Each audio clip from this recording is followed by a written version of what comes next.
ಜೀನಾಗೆ ಸಂಪಾದಕತ್ವದಲ್ಲಿ ಜಿಎನ್ಎಸ್ news ಸಾಗರಿಸುತ್ತದೆ ಆಚೆ ಈಚೆ ಶುಕ್ರವಾರದ ನ್ಯೂಸ್ ಅಪ್ಡೇಟ್ಗೆ ತಮಗೆ ಸ್ವಾಗತ.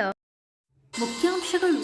ಶಾಸಕರಿಂದ ಶರಾವತಿ ನೀರಿನಲ್ಲಿ 58 ಲಕ್ಷ ಬಲಿತ ಮೀನುಮರಿ ಬಿತ್ತನೆ. ಹಸಿರುಮಕ್ಕಿ ಸೇತುವೆ ಕುರಿತು ಶಾಸಕರಿಂದ ಮಾಹಿತಿ. ಬೇಳೂರು ಜನಪ್ರಿಯತೆ ಕಂಡು ಹರತಾಳುಗೆ ಹೊಟ್ಟೆ ಕಿಚ್ಚ. ಕಲಸಿ ಚಂದ್ರಪ್ಪ ಮತ್ತು ಸುರೇಶ್ ಬಾಬು ಹಾಗೆ ಹೇಳಿದ್ಯಾಕೆ? ಚಂಪಾಸೃಷ್ಟಿ ಅಂಗವಾಗಿ ಸುಬ್ರಹ್ಮಣ್ಯ ಸ್ವಾಮಿ ದೇವಸ್ಥಾನದಲ್ಲಿ ವಿಶೇಷ ಪೂಜೆ. ಶಾಸಕರ ಭೇಟಿ. ದಲಿತ ಸಂಘರ್ಷ ಸಮಿತಿಯಿಂದ ಡಾಕ್ಟರ್ ಬಿ.ಆರ್. ಅಂಬೇಡ್ಕರ್ ಪರಿನಿರ್ವಾಣ ದಿನಾಚರಣೆ. ಸಂವಿಧಾನ ಒಪ್ಪದಿರುವವರು ಇರುವುದು ದುರಾದೃಷ್ಟಕರ ಎಂದ ಶಾಸಕರು. ಅಂಬೇಡ್ಕರ್ ಕುರಿತು ಗುರುಮೂರ್ತಿ ಎಲ್. ಚಂದ್ರಪ್ಪ ಮಾತು. ನಗರಸಭೆಯಿಂದ ಅಂಬೇಡ್ಕರ್ ಪರಿನಿರ್ವಾಣ ದಿನ. ಅಂಬೇಡ್ಕರ್ ಆಶಯ ಕುರಿತು ಯತೀಶ್ ಮತ್ತು ನಾಗಪ್ಪ ಅನಿಸಿಕೆ. ಮಾರಿಕಾಂಬಾ ದೇವಸ್ಥಾನಕ್ಕೆ ಬೇಳೂರು ಭೇಟಿ. ದೇವಸ್ಥಾನದಿಂದ ಶಾಲಾ ಮತ್ತು ಕಲ್ಯಾಣ ಮಂಟಪ ನಿರ್ಮಾಣ ಕನಸು ಬಿಚ್ಚಿಟ್ಟ ಶಾಸಕರು. ಸರ್ಕಾರಿ ಪದವಿ ಪೂರ್ವ ಕಾಲೇಜಿನ 5 ನೂತನ ಕೊಠಡಿ ಕಾಮಗಾರಿಗೆ ಶಾಸಕರಿಂದ ಶಂಕುಸ್ಥಾಪನೆ. ರೇವಪ್ಪ ಹೊಸಕೊಪ್ಪ ಅಧ್ಯಕ್ಷತೆಯ ಡಿಎಸ್ಎಸ್ ನೂತನ ಕಚೇರಿ ಲೋಕಾರ್ಪಣೆ. ಈಗ ಸುದ್ದಿಯ ವಿವರ. ಶರಾವತಿ ಹಿನ್ನೀರಿನಲ್ಲಿ 57 ಲಕ್ಷ ಮೀನುಮರಿಯನ್ನು ಬಿತ್ತನೆ ಮಾಡಲಾಗಿದೆ. ಹಿನ್ನೀರಿನ ಹಸಿರುಮಕ್ಕಿ, ತಲಕಳಲೆ, ಹೊಸನಗರ ಭಾಗದಲ್ಲಿ ಅತಿ ಹೆಚ್ಚು ಮೀನುಮರಿಯನ್ನು ಬಿತ್ತನೆ ಮಾಡಲಾಗಿದೆ ಎಂದು ಶಾಸಕ ಹಾಗೂ ಅರಣ್ಯ ಕೈಗಾರಿಕಾಭಿವೃದ್ಧಿ ನಿಗಮದ ಅಧ್ಯಕ್ಷ ಗೋಪಾಲಕೃಷ್ಣ ಬೇಳೂರು ತಿಳಿಸಿದರು. ಸಾಗರ ತಾಲೂಕಿನ ಹಸಿರುಮಕ್ಕಿ ಶರಾವತಿ ಹಿನ್ನೀರಿನಲ್ಲಿ ಶನಿವಾರ ಮೀನುಗಾರಿಕೆ ಇಲಾಖೆಯಿಂದ 47 ಲಕ್ಷ ಮೀನುಮರಿಯನ್ನು ಬಿತ್ತನೆ ಮಾಡುವ ಕಾರ್ಯಕ್ರಮಕ್ಕೆ ಚಾಲನೆ ನೀಡಿ ಅವರು ಮಾತನಾಡುತ್ತಿದ್ದರು.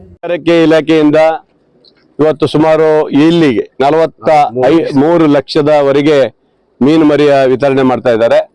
ಆಮೇಲೆ ನಮ್ಮ ತಳಕಳೆಲ್ಲ ಇದಕ್ಕೆ ಎಷ್ಟು 9 ಅಂದ್ರೆ 10 ಲಕ್ಷ ಮೀನನ್ನ ಅಲ್ಲಿ ಬಿಡುಗಡೆ ಮಾಡ್ತಾ ಇದ್ದಾರೆ.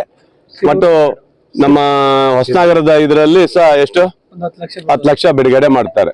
ಟೋಟಲ್ 50-60 ಎಷ್ಟು ಟೋಟಲ್ 57 ಲಕ್ಷದ ಮೀನು ಮರಿಗಳನ್ನ ಇವತ್ತು ನಮ್ಮ ತಾಲೂಕಿನಲ್ಲಿ ಇವತ್ತು ಬಿಡುಗಡೆ ಮಾಡ್ತಾ ಇದ್ದಾರೆ. ಯಾಕಂದ್ರೆ ಬಹಳ ಪ್ರಮುಖವಾಗಿ ಮೀನು ಮರಿ ಬೇಕಾಗಿತ್ತು ಇಲ್ಲಿ. ಯಾಕಂದ್ರೆ ಇಲ್ಲಿ ಹೋದ್ಸರಿ ನೀರು ಬತ್ತಿ ಹೋಗಿ ಮೀನಿನ ಸಂತತಿ ಸ್ವಲ್ಪ ಕಮ್ಮಿ ಆಗಿತ್ತು.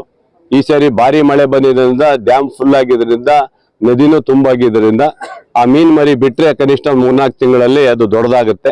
ಮತ್ತೆ ಇಲ್ಲಿಯ ಬಹಳಷ್ಟು ಜನ ನಮ್ಮ ಮೀನುಗಾರರಿದ್ದಾರೆ. ಪಾಪ ಅವರಿಗೆ ಉದ್ಯೋಗ ಅದೊಂದೇ, ಬೇರೆ ಉದ್ಯೋಗ ಅವ್ರಿಗಿಲ್ಲ. ಆ ಉದ್ದೇಶದಿಂದ ಇವತ್ತು ಸರ್ಕಾರ ಇವತ್ತು ಇಷ್ಟೊಂದು ದೊಡ್ಡ ಮಟ್ಟದಲ್ಲಿ ನಾವು ಬಿಟ್ಟಿದ್ದೀವಿ. ಮುಂಚೆ ಎಲ್ಲ ಅಷ್ಟು ಬಿಡ್ತಾ ಇರ್ಲಿಲ್ಲ, 4 ಲಕ್ಷ 5 ಲಕ್ಷ ಒಳಗೆ ಬಿಡ್ತಾ ಇದ್ದೀವಿ. ಈ ಸಾರಿ ಹೈಯೆಸ್ಟ್ 57 ಲಕ್ಷ ಮೀನು ಮರಿ ಬಿಡೋದು ಇದು ದಾಖಲೆಯಾಗಿ ಬಿಟ್ಟಿದ್ದೀವಿ ಇವತ್ತು. ಬಹುಶಃ ಈ ಮೀನು ಮರಿಗಳು ದೊಡ್ಡದಾಗಿ ಎಲ್ಲ ಆ ಮೀನುಗಾರರಿಗೆ ಮತ್ತು ಬೇರೆಯವರಿಗೆಲ್ಲ ಸಿಗಲಿ ಅಂತ ಉದ್ದೇಶ ನಮ್ದು. ಒಟ್ಟಿನಲ್ಲಿ ಈ ಇಷ್ಟು ದೊಡ್ಡ ಪ್ರಮಾಣದಲ್ಲಿ ಇವತ್ತು ಶರಾವತಿ ನದಿ ಇರೋದ್ರಿಂದ ಇಲ್ಲಿ ಎಷ್ಟು ಮೀನು ಬಿಟ್ಟರು ಸಾಕಾಗಲ್ಲ.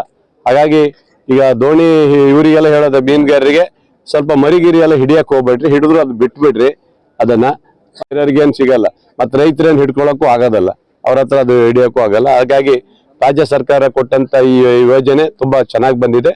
ನಾವು ಮೀನುಗಾರರಿಗೆ ಹೇಳೋದಿಷ್ಟೇ, ನೀವೆಲ್ಲರೂ ಅದನ್ನ ಪೋಷಣೆ ಮಾಡ್ಕೊಂಡು ಮುಂದೆ ಬೆಳೆದಾದ್ಮೇಲೆ ಅದು ಹಿಡಿಲಿಕ್ಕೆ ಅವಕಾಶ ಮಾಡ್ಕೊಳ್ರಿ, ಇಷ್ಟೇ. ನಿಮ್ಗೆ ಒಳ್ಳೇದಾಗ್ಲಿ. ಹಾಗೆ ಮೀನುಗಾರರಿಗೆ ನಮ್ಮ ಸಲಕರಣೆ ಕಿಟ್ಗಳನ್ನು ಸಹ ನಾವು ಈಗಾಗಲೇ ಒಂದ್ಸರಿ ವಿತರಣೆ ಮಾಡಿದ್ದೀವಿ. ಮತ್ತೆ ಅವ್ರ ಮನೆಗಳು ಬೇಕು, ಅವ್ರಿಗೆ ಒಂದಿಷ್ಟು ಮನೆಗಳು ಕೇಳ್ತಾ ಇದ್ದಾರೆ. ಆ ಮನೆಗಳಿಗೂ ಸಹ ಈಗಾಗಲೇ ಪ್ರಸ್ತಾವ ಕಳಿಸಿದ್ದೀವಿ. ಅದನ್ನು ಹಿಂದಿನ ಸರಿ ನಾವೆಲ್ಲ ಕೊಟ್ಟಿದ್ದೀವಿ, ಆ ಕಾಲದಲ್ಲೆಲ್ಲ ಕೊಟ್ಟಿದ್ದೀವಿ. ಈಗ ಮತ್ತೆ ಒಂದಿಷ್ಟು ಮನೆಗಳನ್ನ ಕೇಳ್ತಾ ಇದ್ದಾರೆ, ಅದನ್ನು ಕೊಡ್ಬೇಕಂತ ನಾವು ತೀರ್ಮಾನ ಮಾಡಿದ್ವಿ. ಆಮೇಲೆ ಅಮಲಗೋಳ ಡ್ಯಾಮಿಗೂ ಮೀನ್ ಮರಿ ಬೇಕು. ಅಮಲಗೋಳ ಡ್ಯಾಮಿಗೂ ಹೌದು, ಅಲ್ಲಿಗೂ ಯಾವತ್ತಂತ ಹೇಳ್ರಿ, ನಾ ಬರ್ತೀನಿ. ಅಲ್ಲೊಂದು ಹೌದು, ಅಲ್ಲಿಗೂ ಬಿಡ್ರಿ. ಬಟ್ ಅಮಲಗೋಳ ಡ್ಯಾಮಿಗೂ ಮೀನ್ ಬೇಕು, ಅಲ್ಲಿಯೂ ತುಂಬಾ ಮೀನು ಮರಿ ಅವಶ್ಯಕತೆ ಇದೆ. ಒಟ್ಟಿನಲ್ಲಿ ಯಾವುದೇ ದೊಡ್ಡ ದೊಡ್ಡ ಕೆರೆಗಳು ಡ್ಯಾಮ್ ಇದೆ, ಅಲ್ಲಿಗೆಲ್ಲ ಮೀನು ಮರಿ ಬಿಟ್ರೆ ಪಾಪ ಅದನ್ನೇ ನಂಬ್ಕೊಂಡಿರುವಂತ ನಮ್ಮ ಬೆಸ್ತರು ಇದ್ದಾರೆ, ಅವರಿಗೆ ಅನುಕೂಲ ಆಗುವ ರೀತಿಯಲ್ಲಿ ಕೆಲಸ ಮಾಡ್ಬೇಕಾಗಿದೆ. ಖಂಡಿತ ನಿಮ್ಗೆ ಒಳ್ಳೇದಾಗುತ್ತೆ. ಸರಿನಪ್ಪ? ಹಿಂದೆ 5 ವರ್ಷದಲ್ಲಿ 6 ವರ್ಷದ ಹಿಂದೆ ಕಾಗೋಡು ತಿಮ್ಮಪ್ಪ ಸಾಹೇಬರು ಈ ಒಂದು ಹಸಿರುಮಕ್ಕಿ ಸೇತುವೆಯನ್ನ ಸ್ಯಾಂಕ್ಷನ್ ಮಾಡಿದ್ರು. ಆ ಕಾಲದಲ್ಲಿ 100 ಕೋಟಿ ರೂಪಾಯಿ ಸ್ಯಾಂಕ್ಷನ್ ಮಾಡಿದ್ರು. ಈಗ ಹತ್ತತ್ರ 117 ಕೋಟಿ ರೂಪಾಯಿ ಹೋಗಿದೆ ಅದು. ಆ ನಂತರ ಹಿಂದಿನ 5 ವರ್ಷ ಬಿಜೆಪಿ ಸರ್ಕಾರದಲ್ಲಿ ಅದನ್ನು ಮೂವ್ನೇ ಮಾಡಿಲ್ಲ. ಸ್ವಲ್ಪ ಒಂದು 2 ಪಿಲ್ಲರ್ ಏರಿಸಿಕೊಂಡು 5 ವರ್ಷ ಅದನ್ನು ಮುಂದೆ 6 ವರ್ಷಕ್ಕೆ ಅದಿಷ್ಟ ಆಗಿತ್ತು ಅದು. ನಾನು ಬಂದ ಮೇಲೆ ಬೆಳಗಾವಿ ಅಧಿವೇಶನದಲ್ಲಿ ಎಲ್ಲ ಗುತ್ತಿಗೆದಾರನ ಮತ್ತು ಅಧಿಕಾರಿಗಳನ್ನ ಮತ್ತು ಮಂತ್ರಿಗಳು ನಮ್ಮ ಜಾರಕಿಹೊಳಿ ಸಾಹೇಬರು ಕರೆಸಿ ಏನೇನಿದೆ ಬಾಕಿ ಇದೆ ಇಮಿಡಿಯೇಟ್ಲಿ ಮಾಡಬೇಕು, ಹಣಕಾಸಿನ ಕೊರತೆ ಆಗೋದಿಲ್ಲ, ಹೆದರಬೇಡಿ ಅಂತೇಳಿ ದುಡ್ಡನ್ನು ಸಹ ಬಿಡುಗಡೆ ಮಾಡಿದ್ದಾರೆ. ಅದರ ನಂತರ ಇಲ್ಲಿವರೆಗೆ ಕೆಲಸ ಸುಮಾರಷ್ಟು ಆಗಿದೆ. ಈಗ ನೋಡಿ, ಇಲ್ಲಿಂದ ಅಲ್ಲಿವರೆಗೆ ಹೋಗಿದೆ. ಇನ್ನೊಂದು ಸ್ವಲ್ಪ ಪಿಲ್ಲರ್ ಮಧ್ಯದಲ್ಲಿ ಆಗ್ಬೇಕಾಯ್ತು, ಅಷ್ಟೊತ್ತ ಮಳೆ ಬಂತು, ತುಂಬ ಹೋಗಿದೆ. ಅದೊಂದು 4 ಪಿಲ್ಲರ್ ಆಗ್ಬಿಟ್ರೆ, ಮೂರು ಪಿಲ್ಲರ್ ಇಲ್ಲೇ ಇದ್ದಾರೆ, 3 ಪಿಲ್ಲರ್ ಆಗ್ಬಿಟ್ರೆ ಅಲ್ಲಿಗೆ ನಮಗೆ ಕೆಲಸ ಆದಂಗಿಲ್ಲ, ಸಂಪರ್ಕ ಸಿಗುತ್ತೆ. ಹಾಗಾಗಿ ಆದಷ್ಟು ಬೇಗ ಮುಗಿಸ್ಬೇಕಂತ ಹೇಳಿದ್ದೀವಿ. ಅದು ಹಿಂದಿನ ಸರಿ ಅವ್ರು ಹೇಳಿದ್ರು ಏಪ್ರಿಲ್ ಮೇ ಅವಳು ಬಿಡ್ಕೊಡ್ತೀನಿ ಅಂತ ಅವ್ರು ಹೇಳಿದ್ರು. ಈಗ ನಾಡ್ದು ಅಸೆಂಬ್ಲಿ ಬೆಳಗಾವಿಯಲ್ಲೇ ಶುರುವಾಗಿದೆ. ಅಲ್ಲಿ ಮಾನ್ಯ ಮಂತ್ರಿಗಳ ಜೊತೆ ಚರ್ಚೆ ಮಾಡಿ ಅವ್ರನ್ನ ಮೀಟಿಂಗ್ ಕರಿತೀನಿ ನಾನು. ಅಲ್ಲೇ ಕರೆದು ಅವರ ಏನು ಪ್ರಗತಿ ಪರಿಶೀಲನೆ ಏನಿದೆ ಅಲ್ಲೇ ಕೇಳ್ತೀನಿ ನಾವು. ಗುತ್ತಿಗೆದಾರನ ಮತ್ತು ಅಲ್ಲಿ ನಮ್ಮ ಚೀಫ್ ಇಂಜಿನಿಯರ್ನೆಲ್ಲ ಕರೆಸಿ ಎಲ್ಲಿವರೆಗೆ ಬರುತ್ತೆ, ಯಾವ ಬಿಟ್ಕೊಡ್ತೀನಿ ಅನ್ನೋದನ್ನ ಅವ್ರ ಹತ್ರನ ಅಲ್ಲಿ ಕೇಳ್ಕೊಳ್ತೇನೆ. Thank you. ಎಷ್ಟು ಹಣ ಬಿಡುಗಡೆ ಆಗಿತ್ತು? ಈಗ ಹತ್ತತ್ರ 70 ಕೋಟಿ ಬಿಡುಗಡೆ ಆಗಿರ್ಬೋದು. ಎಷ್ಟಾಗಿದೆಪ್ಪ? 75 ಲ್ಯಾಕ್ ಇದು ಕೋಟಿ ಬಿಡುಗಡೆ ಆಗಿದೆ. ಇನ್ನು ಆನ್ಗೋಯಿಂಗ್ ಅಲ್ಲ, ಅದು ಬಿಡುಗಡೆ ಮಾಡ್ತಾರೆ. ಅದೇನು ಯಾವುದೇ ನಿಲ್ಲಿಸುವಂಥ ಪ್ರಶ್ನೆ ಇಲ್ಲ, ಖಂಡಿತ ಅದು ಬಿಡುಗಡೆ ಮಾಡ್ತಾರೆ. ಈ ಭಾಗದ ಜನರು ಭಾಳ ದಿವಸದ ಕನಸಿದೆ, ಆದಷ್ಟು ಬೇಗ ಆಗಬೇಕು. ಆ ಕಡೆನೂ ಅವ್ರದ್ದು ಅಲ್ಲಿ ಆಗ್ತಾ ಇದೆ, ಅದು ಕೇಂದ್ರ ಸರ್ಕಾರದ ಸಿಗಂದೂರ್ದ ಸೇತುವೆನೂ ಆಗ್ತಾ ಇದೆ, ಕಳಸವಳ್ಳಿ ಸೇತುವೆನೂ ಆಗ್ತಾ ಇದೆ. ಇವೆರಡೂ ಆಗಿಬಿಟ್ರೆ ಈ ಭಾಗದ ಜನರಿಗೆ ಮುಕ್ತವಾಗಿ ಯಾವ ಬೇಕಾದ್ರೂ ಓಡಾಡೋಕ್ಕೆ ಅನುಕೂಲ ಆಗದ ರೀತಿಯಲ್ಲಿ ಆಗುತ್ತೆ. ಆದರೆ ಯಾಕೆ ಕಡೆಗಣಿಸಿದ್ರೆ 5 ವರ್ಷ ಅನ್ನೋದು ನನಗೆ ಗೊತ್ತಿಲ್ಲ. 5 ವರ್ಷ ಒಂದೇಷ್ಟು ಚಿಂತನೆ ಮಾಡಲಿಲ್ಲ. ಈ ಭಾಗದ ಜನರಿಗೆ ಸೇತುವೆ ಆಗ್ಬೇಕನ್ನೋದನ್ನ ಹಿಂದಿನ ಶಾಸಕರಾದಂಥ ಮಾಜಿ ಶಾಸಕರಿಗೆ ಹಾಲಪ್ಪದವರು ಅದ್ರ ಬಗ್ಗೆ ತಲೆ ಕೆಡಿಸ್ಕೊಂಡಿರಲಿಲ್ಲ. ನಾನು ಬಂದ ಮೇಲೆ ಅದಕ್ಕೆ ಒಂದು ಕಾಯಕಲ್ಪ ಕೊಟ್ಟು ಚಾಲನೆ ಮಾಡಿದ್ದೀವಿ. ನಾವು ಬಿಡಲಿಕ್ಕೆ ಸಾಧ್ಯ ಇಲ್ಲ, ನಮ್ಮ ಅವಧಿಯಲ್ಲಿ ಆಗಬೇಕು ಅನ್ನೋದು ಉದ್ದೇಶ ಇದೆ, ಮಾಡ್ಕೊಡ್ತೀವಿ. Thank you. ಈ ಸಂದರ್ಭದಲ್ಲಿ ಆಪ್ಸ್ಕೋಸ್ ಅಧ್ಯಕ್ಷ BA ಇಂದುದರ್, ಕೋಳೂರು ಗ್ರಾಮ ಪಂಚಾಯಿತಿ ಅಧ್ಯಕ್ಷ ನವೀನ್ ಗೌಡ, ಕಲಸೆ ಚಂದ್ರಪ್ಪ, ಮೀನುಗಾರಿಕೆ ಇಲಾಖೆ ಅಧಿಕಾರಿಗಳು ಹಾಜರಿದ್ದರು. ಶಾಸಕ ಬೇಳೂರು ಅವರ ಜನಪ್ರಿಯತೆ ಸಹಿಸಲಾಗದೆ ಮಾಜಿ ಶಾಸಕ ಹರತಾಳು ಹಾಲಪ್ಪ ಇಲ್ಲಸಲ್ಲದ ಆರೋಪ ಮಾಡುತ್ತಿದ್ದಾರೆ. ಅನಗತ್ಯವಾಗಿ ಶಾಸಕರ ವಿರುದ್ಧ ಅಪಪ್ರಚಾರ ಮಾಡಿದರೆ ಕಾಂಗ್ರೆಸ್ ಸಹಿಸುವುದಿಲ್ಲ ಎಂದು ಬ್ಲಾಕ್ ಕಾಂಗ್ರೆಸ್ ಅಧ್ಯಕ್ಷ ಕಲಸೆ ಚಂದ್ರಪ್ಪ ಎಚ್ಚರಿಕೆ ನೀಡಿದ್ದಾರೆ. ಶನಿವಾರ ಸುದ್ದಿಗೋಷ್ಠಿಯಲ್ಲಿ ಮಾತನಾಡಿದ ಅವರು, ಮಾಜಿ ಶಾಸಕರ ಒಂದು ನೋಡಿದೆ ಮಾಧ್ಯಮ ಟಿವಿಗ ಹೇಳಿಕೆ, ಶಿವಮೊಗ್ಗದಲ್ಲಿ SP ಅವ್ರನ್ನ ಭೇಟಿ ಮಾಡಿ ಮರಳದಂತೆ ವಿಷಯವಾಗಿ ಅವ್ರು ಮಾತಾಡಿದ್ದಾರೆ. ಪದೇ ಪದೇ ಅವ್ರ ಬಾಯಲ್ಲಿ ನಮ್ಮ ಪಕ್ಷದ ಕಾರ್ಯಕರ್ತರನ್ನ ಗುಂಡಾಗಳು ಅಂತ ಬೋಧಿಸ್ತಾ ಇದ್ದಾರೆ. ನಿಜವಾದ ಗುಂಡಾಗಳು ಅವ್ರ ಪಕ್ಕದಲ್ಲೇ ಇಟ್ಕೊಂಡು ಮಾಧ್ಯಮದವರಿಗೆ ಹೇಳ್ತಾ ಇದ್ರು ಮರಳುಗಾರಿಕೆ ವಿಚಾರ. ತಾವು 5 ವರ್ಷ ಆಡಳಿತ ಮಾಡಿದಾಗ ಅದೇ ಗುಂಡಾಗಳೇ ಮಳದು ಹೊಡೆದವರು.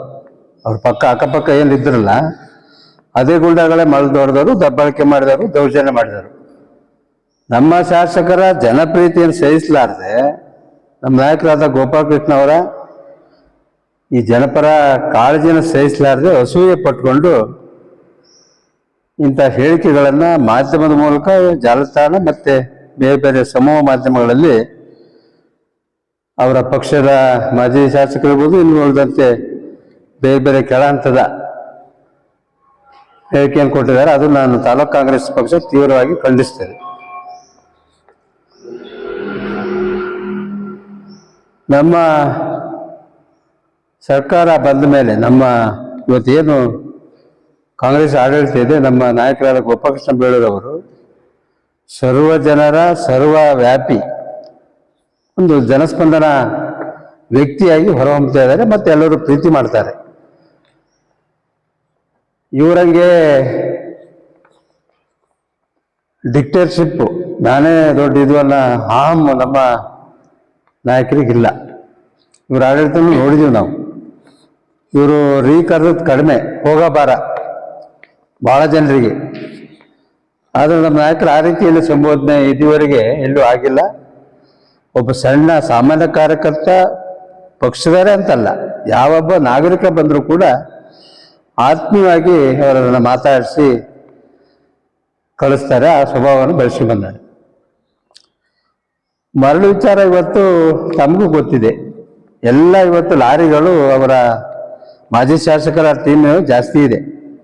ನಮ್ಮ ಕಾಂಗ್ರೆಸ್ನವ್ರು ಎಲ್ಲೋ ಅಲ್ಪ ಸ್ವಲ್ಪ ಎಲ್ಲೋ ಮಾಡ್ಕೊಂಡಿರ್ಬೋದು, ಮಾಡಲಿಲ್ಲ ಅಂತ ಹೇಳಲ್ಲ.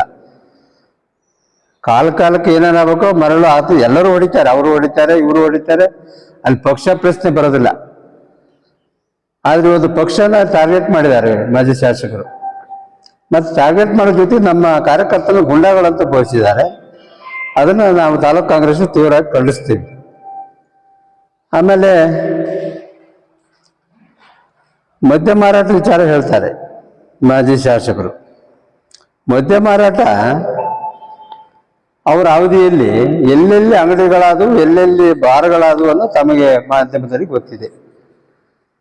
ನಮ್ಮ ನಾಯಕರು ತಾವು ಗೆದ್ದ ಮೇಲೆ ಆ ಮದ್ಯ ಮಾರಾಟ ವಿಚಾರ ಬಹಳ ಬ್ರೇಕ್ ಹಾಕಿದ್ದಾರೆ. ನಮ್ಮ ಕಾರ್ಯಕರ್ತರು ಅನೇಕ ಕೇಳಿದ್ರು, ನಮಗೊಂದೊಂದು ಮಾಡಿಕೊಡಿ ಅಂತ. ಇಲ್ಲ, ನನ್ನ ಅವಧಿಯಲ್ಲಿ ಅದಕ್ಕೆ ಅವಕಾಶ ಕೊಡಲ್ಲ ಅಂತ ಹೇಳಿ ಹೊಸ ಅಂಗಡಿಗಳನ್ನು ಎಲ್ಲೂ ತೆರೆಯಕ್ಕೆ ಬಿಟ್ಟಿಲ್ಲ. ಹೊಸನಗರ ಮತ್ತು ಸಾಗರ ಕ್ಷೇತ್ರದ ವ್ಯಾಪ್ತಿಯಲ್ಲಿ.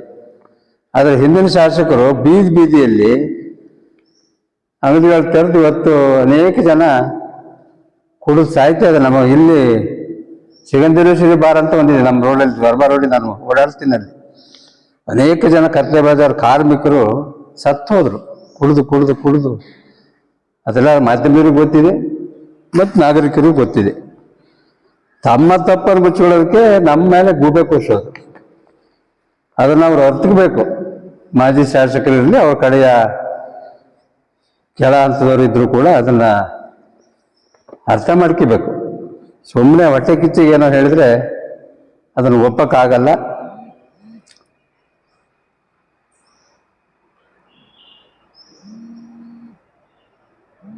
ನಗರ ಬ್ಲಾಕ್ ಅಧ್ಯಕ್ಷ ಅಯ್ಯನ್ ಸುರೇಶ್ ಬಾಬು ಮಾತನಾಡಿ, ಉದ್ದೇಶಪೂರ್ವಕವಾಗಿ ಕೆಲವು ಸಬ್ಜೆಕ್ಟ್ನ ತಾವೇ ಎತ್ಕೊಂಡ್ಬಿಟ್ಟು AC ಆಫೀಸಿಗೆ ಮನವಿ ಕೊಡುವಂತ ಒಂದು ಪ್ರಕ್ರಿಯೆಯನ್ನು ಶುರು ಮಾಡಿದ್ದಾರೆ. ಆ AC ಆಫೀಸಿಗೆ ಮನವಿ ಕೊಡೋದು ನಮ್ಮ ಶಾಸಕರಿಗೆ ಅವಹೇಳನಕಾರಿಯಾಗಿ ಮಾತಾಡೋದು ಬಿಟ್ಟರೆ ಬಾಕಿ ಏನಿಲ್ಲ. ಯಾಕಂದ್ರೆ ಈಗ ಬಾಂಗ್ಲಾದೇಶ ಸಬ್ಜೆಕ್ಟ್ ಸಂಬಂಧಪಟ್ಟಂಗೆ ನಾವು ಸಹ ಖಂಡಿಸ್ತೀವಿ. ಯಾಕಂದ್ರೆ ಬಾಂಗ್ಲಾದೇಶದಲ್ಲಿ ಅಲ್ಪಸಂಖ್ಯಾತ ಅಂದ್ರೆ ನಾವು ಹಿಂದೂಗಳೇ ಅಲ್ಲಿ ತುಂಬಾ ಸಂಖ್ಯೆಯಲ್ಲಿ ಕಮ್ಮಿ ಇರುವಂಥದ್ದು. ಅಲ್ಲಿ ಬಹುಸಂಖ್ಯಾತರು ದಬ್ಬಾಳಿಕೆ ಮಾಡಿದ್ರೆ ಅದು ಇಂಟರ್ನ್ಯಾಷನಲ್ ಇಶ್ಯೂ. ಕೇಂದ್ರ ಸರ್ಕಾರನೇ ಕಾರಣ ಅದಕ್ಕೆ. ಇವತ್ತು ಕೇಂದ್ರ ಸರ್ಕಾರ ಏನು ಕ್ರಮ ತಗೊಂಡಿದೆ? ಯಾಕಂದ್ರೆ ಈ ಲೋಕಲ್ ಅಲ್ಲಿ ಏನಾಗ್ದಂಗೆ ಸ್ಟ್ರೈಕ್ ಪ್ರತಿಭಟನೆ ಮಾಡೋರು, ಕೇಂದ್ರ ಸರ್ಕಾರವು ತಕ್ಷಣ ಮಧ್ಯ ಪ್ರವೇಶ ಮಾಡಿ ಅಲ್ಲಿ ಹಿಂದೂ ದೇವಸ್ಥಾನಗಳಾಗ್ತಿರುವಂತ ಧ್ವಂಸ ಮಾಡುವಂತ ಕೃತ್ಯ ಇರ್ಬೋದು, ಅಥವಾ ಹಿಂದೂಗಳಿಗೆ ಹಲ್ಲೆ ಮಾಡೋಕ ಇದನ್ನ ತಕ್ಷಣ ಕೇಂದ್ರ ಸರ್ಕಾರ ಎಂಟರ್ ಆಗೋದನ್ನ ಸಾಲ್ವ್ ಮಾಡ್ಬೇಕು.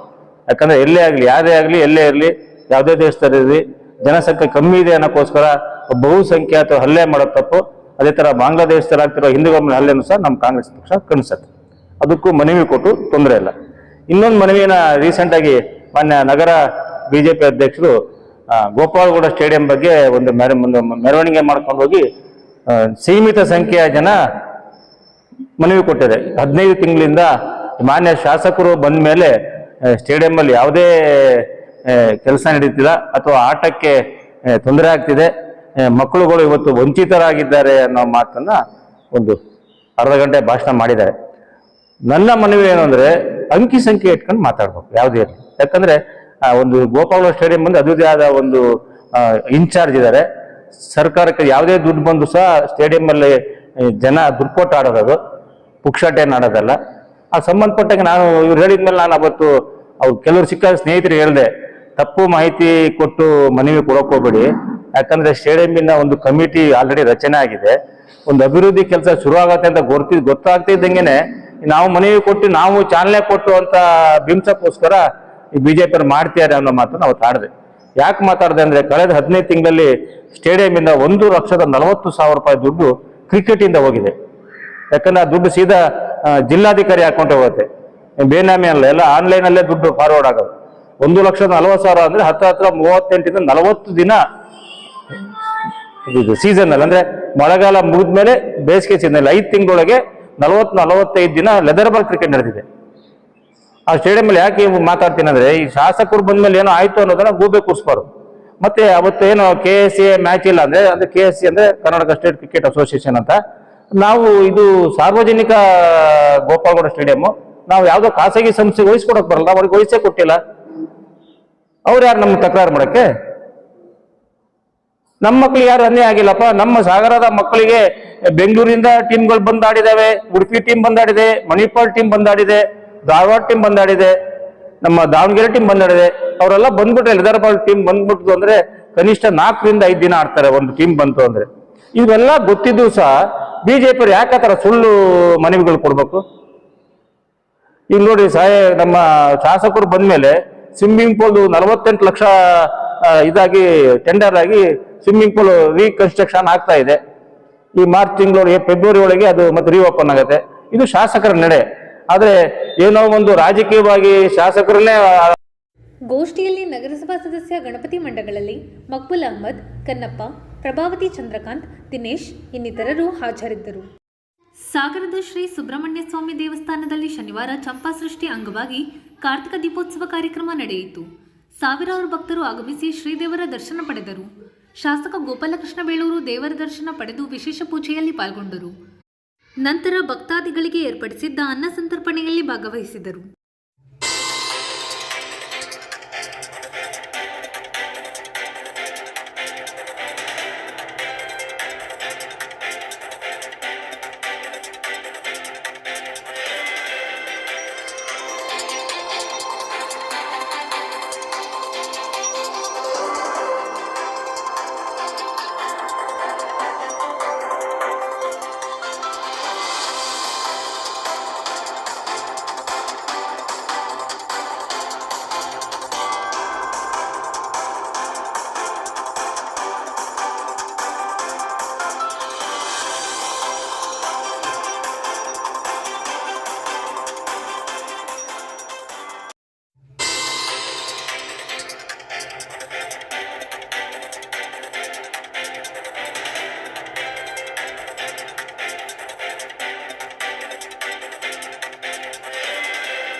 ಜಗತ್ತಿನಲ್ಲಿಯೇ ಶ್ರೇಷ್ಠವಾದ ಭಾರತ ಸಂವಿಧಾನವನ್ನು ಕೆಲವರು ಒಪ್ಪದೇ ಇರುವುದು ದುರಾದೃಷ್ಟಕರ ಸಂಗತಿ. ಯಾರೇ ಒಪ್ಪಲಿ ಬಿಡಲಿ, ನಮ್ಮ ಸಂವಿಧಾನ ನೀಡಿರುವ ಹಕ್ಕು ಮತ್ತು ಕರ್ತವ್ಯ ಅನುಕರಣೀಯವಾದದ್ದು ಎಂದು ಶಾಸಕ ಹಾಗೂ ಅರಣ್ಯ ಕೈಗಾರಿಕಾ ಅಭಿವೃದ್ಧಿ ನಿಗಮದ ಅಧ್ಯಕ್ಷ ಗೋಪಾಲಕೃಷ್ಣ ಬೇಳೂರು ತಿಳಿಸಿದರು. ಸಾಗರದ ಸರ್ಕಾರಿ ನೌಕರರ ಭವನದಲ್ಲಿ ಶುಕ್ರವಾರ ಕರ್ನಾಟಕ ದಲಿತ ಸಂಘರ್ಷ ಸಮಿತಿ ಪ್ರೊಫೆಸರ್ ಬಿ ಕೃಷ್ಣಪ್ಪ ಸ್ಥಾಪಿತ ಬಣದ ವತಿಯಿಂದ ಹಮ್ಮಿಕೊಳ್ಳಲಾಗಿದ್ದ ಡಾಕ್ಟರ್ BR ಅಂಬೇಡ್ಕರ್ ಅವರ 168ನೇ ಮಹಾಪರಿನಿರ್ವಾಣ ದಿನವನ್ನು ಉದ್ಘಾಟಿಸಿ ಅವರು ಮಾತನಾಡುತ್ತಿದ್ದರು. ಪರಿನಿರ್ವಾಣ ದಿನ ಅಂತ ಏನು ಮಾಡಿದ್ದೀರಿ, ಈ ಇವತ್ತಿನ ಕಾರ್ಯಕ್ರಮವನ್ನು ಪುಷ್ಪಾರ್ಚನೆ ಮಾಡೋ ಮೂಲಕ ಇವತ್ತು ಉದ್ಘಾಟನೆ ಮಾಡಿದ್ದೀರಿ. ಈ ರಾಷ್ಟ್ರದಲ್ಲಿ ಸಾಮಾನ್ಯ ಜನರು ಬದುಕಲಿಕ್ಕೆ ಅವಕಾಶ ಮಾಡಿಕೊಂಡಂಥ ಮಹಾನ್ ನಾಯಕರು, ಈ ದೇಶದ ಸಂವಿಧಾನವನ್ನು ಮಾಡಿರುವಂಥ ರಾಷ್ಟ್ರದ ಇಡೀ ದೇಶದಲ್ಲಿ ಎಲ್ಲರೂ ಸಹ ಈ ಥರ ಒಂದು ಸಂವಿಧಾನವನ್ನು ಮಾಡೋರು ಯಾರಿಗೂ ಸಂವಿಧಾನವನ್ನು ಮಾಡೋದಿಲ್ಲ ಅಂತ ಒಬ್ಬ ನಾಯಕನ ಪುಣ್ಯತಿಥಿಯನ್ನು ಇವತ್ತು ಆಚರಣೆ ಮಾಡ್ತಾ ಇದ್ದಾರೆ. ಬಹುಶಃ ನೀವೆಲ್ಲರೂ ಹೋರಾಟಗಾರರು, ಗುರುಮೂರ್ತಿಯವರು ಎಲ್ಲರೂ ಈ ರಾಜ್ಯಾದ್ಯಂತ ಹೋರಾಟ ಮಾಡಿದ್ದಾರೆ. ಯಾತಕ್ಕಾಗಿ ಹೋರಾಟ ಮಾಡಿದರೆ ನಮ್ಮ ಬದುಕಿಗೆ ಒಂದು ಆಧಾರ ಬೇಕು, ಶಕ್ತಿ ಬೇಕು, ನಾವು ಹಿಂದುಳಿದ ವರ್ಗದ ಮುಂತರಬೇಕಂತ. ಆದರೆ ಬಾಬಾ ಸಾಹೇಬ್ ಅಂಬೇಡ್ಕರ್ ಆ ಕಾಲದಲ್ಲೇ ಯಾವ ರೀತಿಯ ಚಿಂತನೆ ಮಾಡಿದ್ರು ಅಂತ ಹೇಳಿದ್ರೆ ಎಲ್ಲ ವರ್ಗದವರಿಗೆ ಸಮಾನತೆ ಕೊಡಬೇಕು, ಎಲ್ಲರೂ ಬದುಕಬೇಕು, ಅವರ ಜೀವನ ಹೇಗಿರಬೇಕನ್ನೋದನ್ನ ಆ ಕಾಲದಲ್ಲಿ ಬರೆದಿದ್ದಂಥ ಮಹಾನ್ ನಾಯಕರು. ತಾವೆಲ್ಲರೂ ಅರ್ಥ ಮಾಡ್ಕೋಬೇಕು, ಬಹಳ ಜನರಿಗೆ ಗೊತ್ತಾಗ್ತಿಲ್ಲ. ಅಂಬೇಡ್ಕರ್ ಅವರ ಜೀವನ ಚರಿತ್ರೆಯನ್ನು ಓದಿದಾಗ ಅವರ ಸಿನಿಮಾಗಳನ್ನು ನೀವು ನೋಡಿ ಒಂದ್ಸರಿ ಗೊತ್ತಾಗುತ್ತೆ ನಿಮಗೆ. ಆವಾಗ ನಿಮ್ಗೆ ಅರ್ಥ ಆಗುತ್ತೆ ಬದುಕು ಹೆಂಗಿತ್ತು, ಅವರ ಜೀವನ ಹೇಗಿತ್ತು ಅನ್ನೋದು ನಿಮ್ಗೆ ಅರ್ಥ ಆಗುತ್ತೆ. ಇವತ್ತು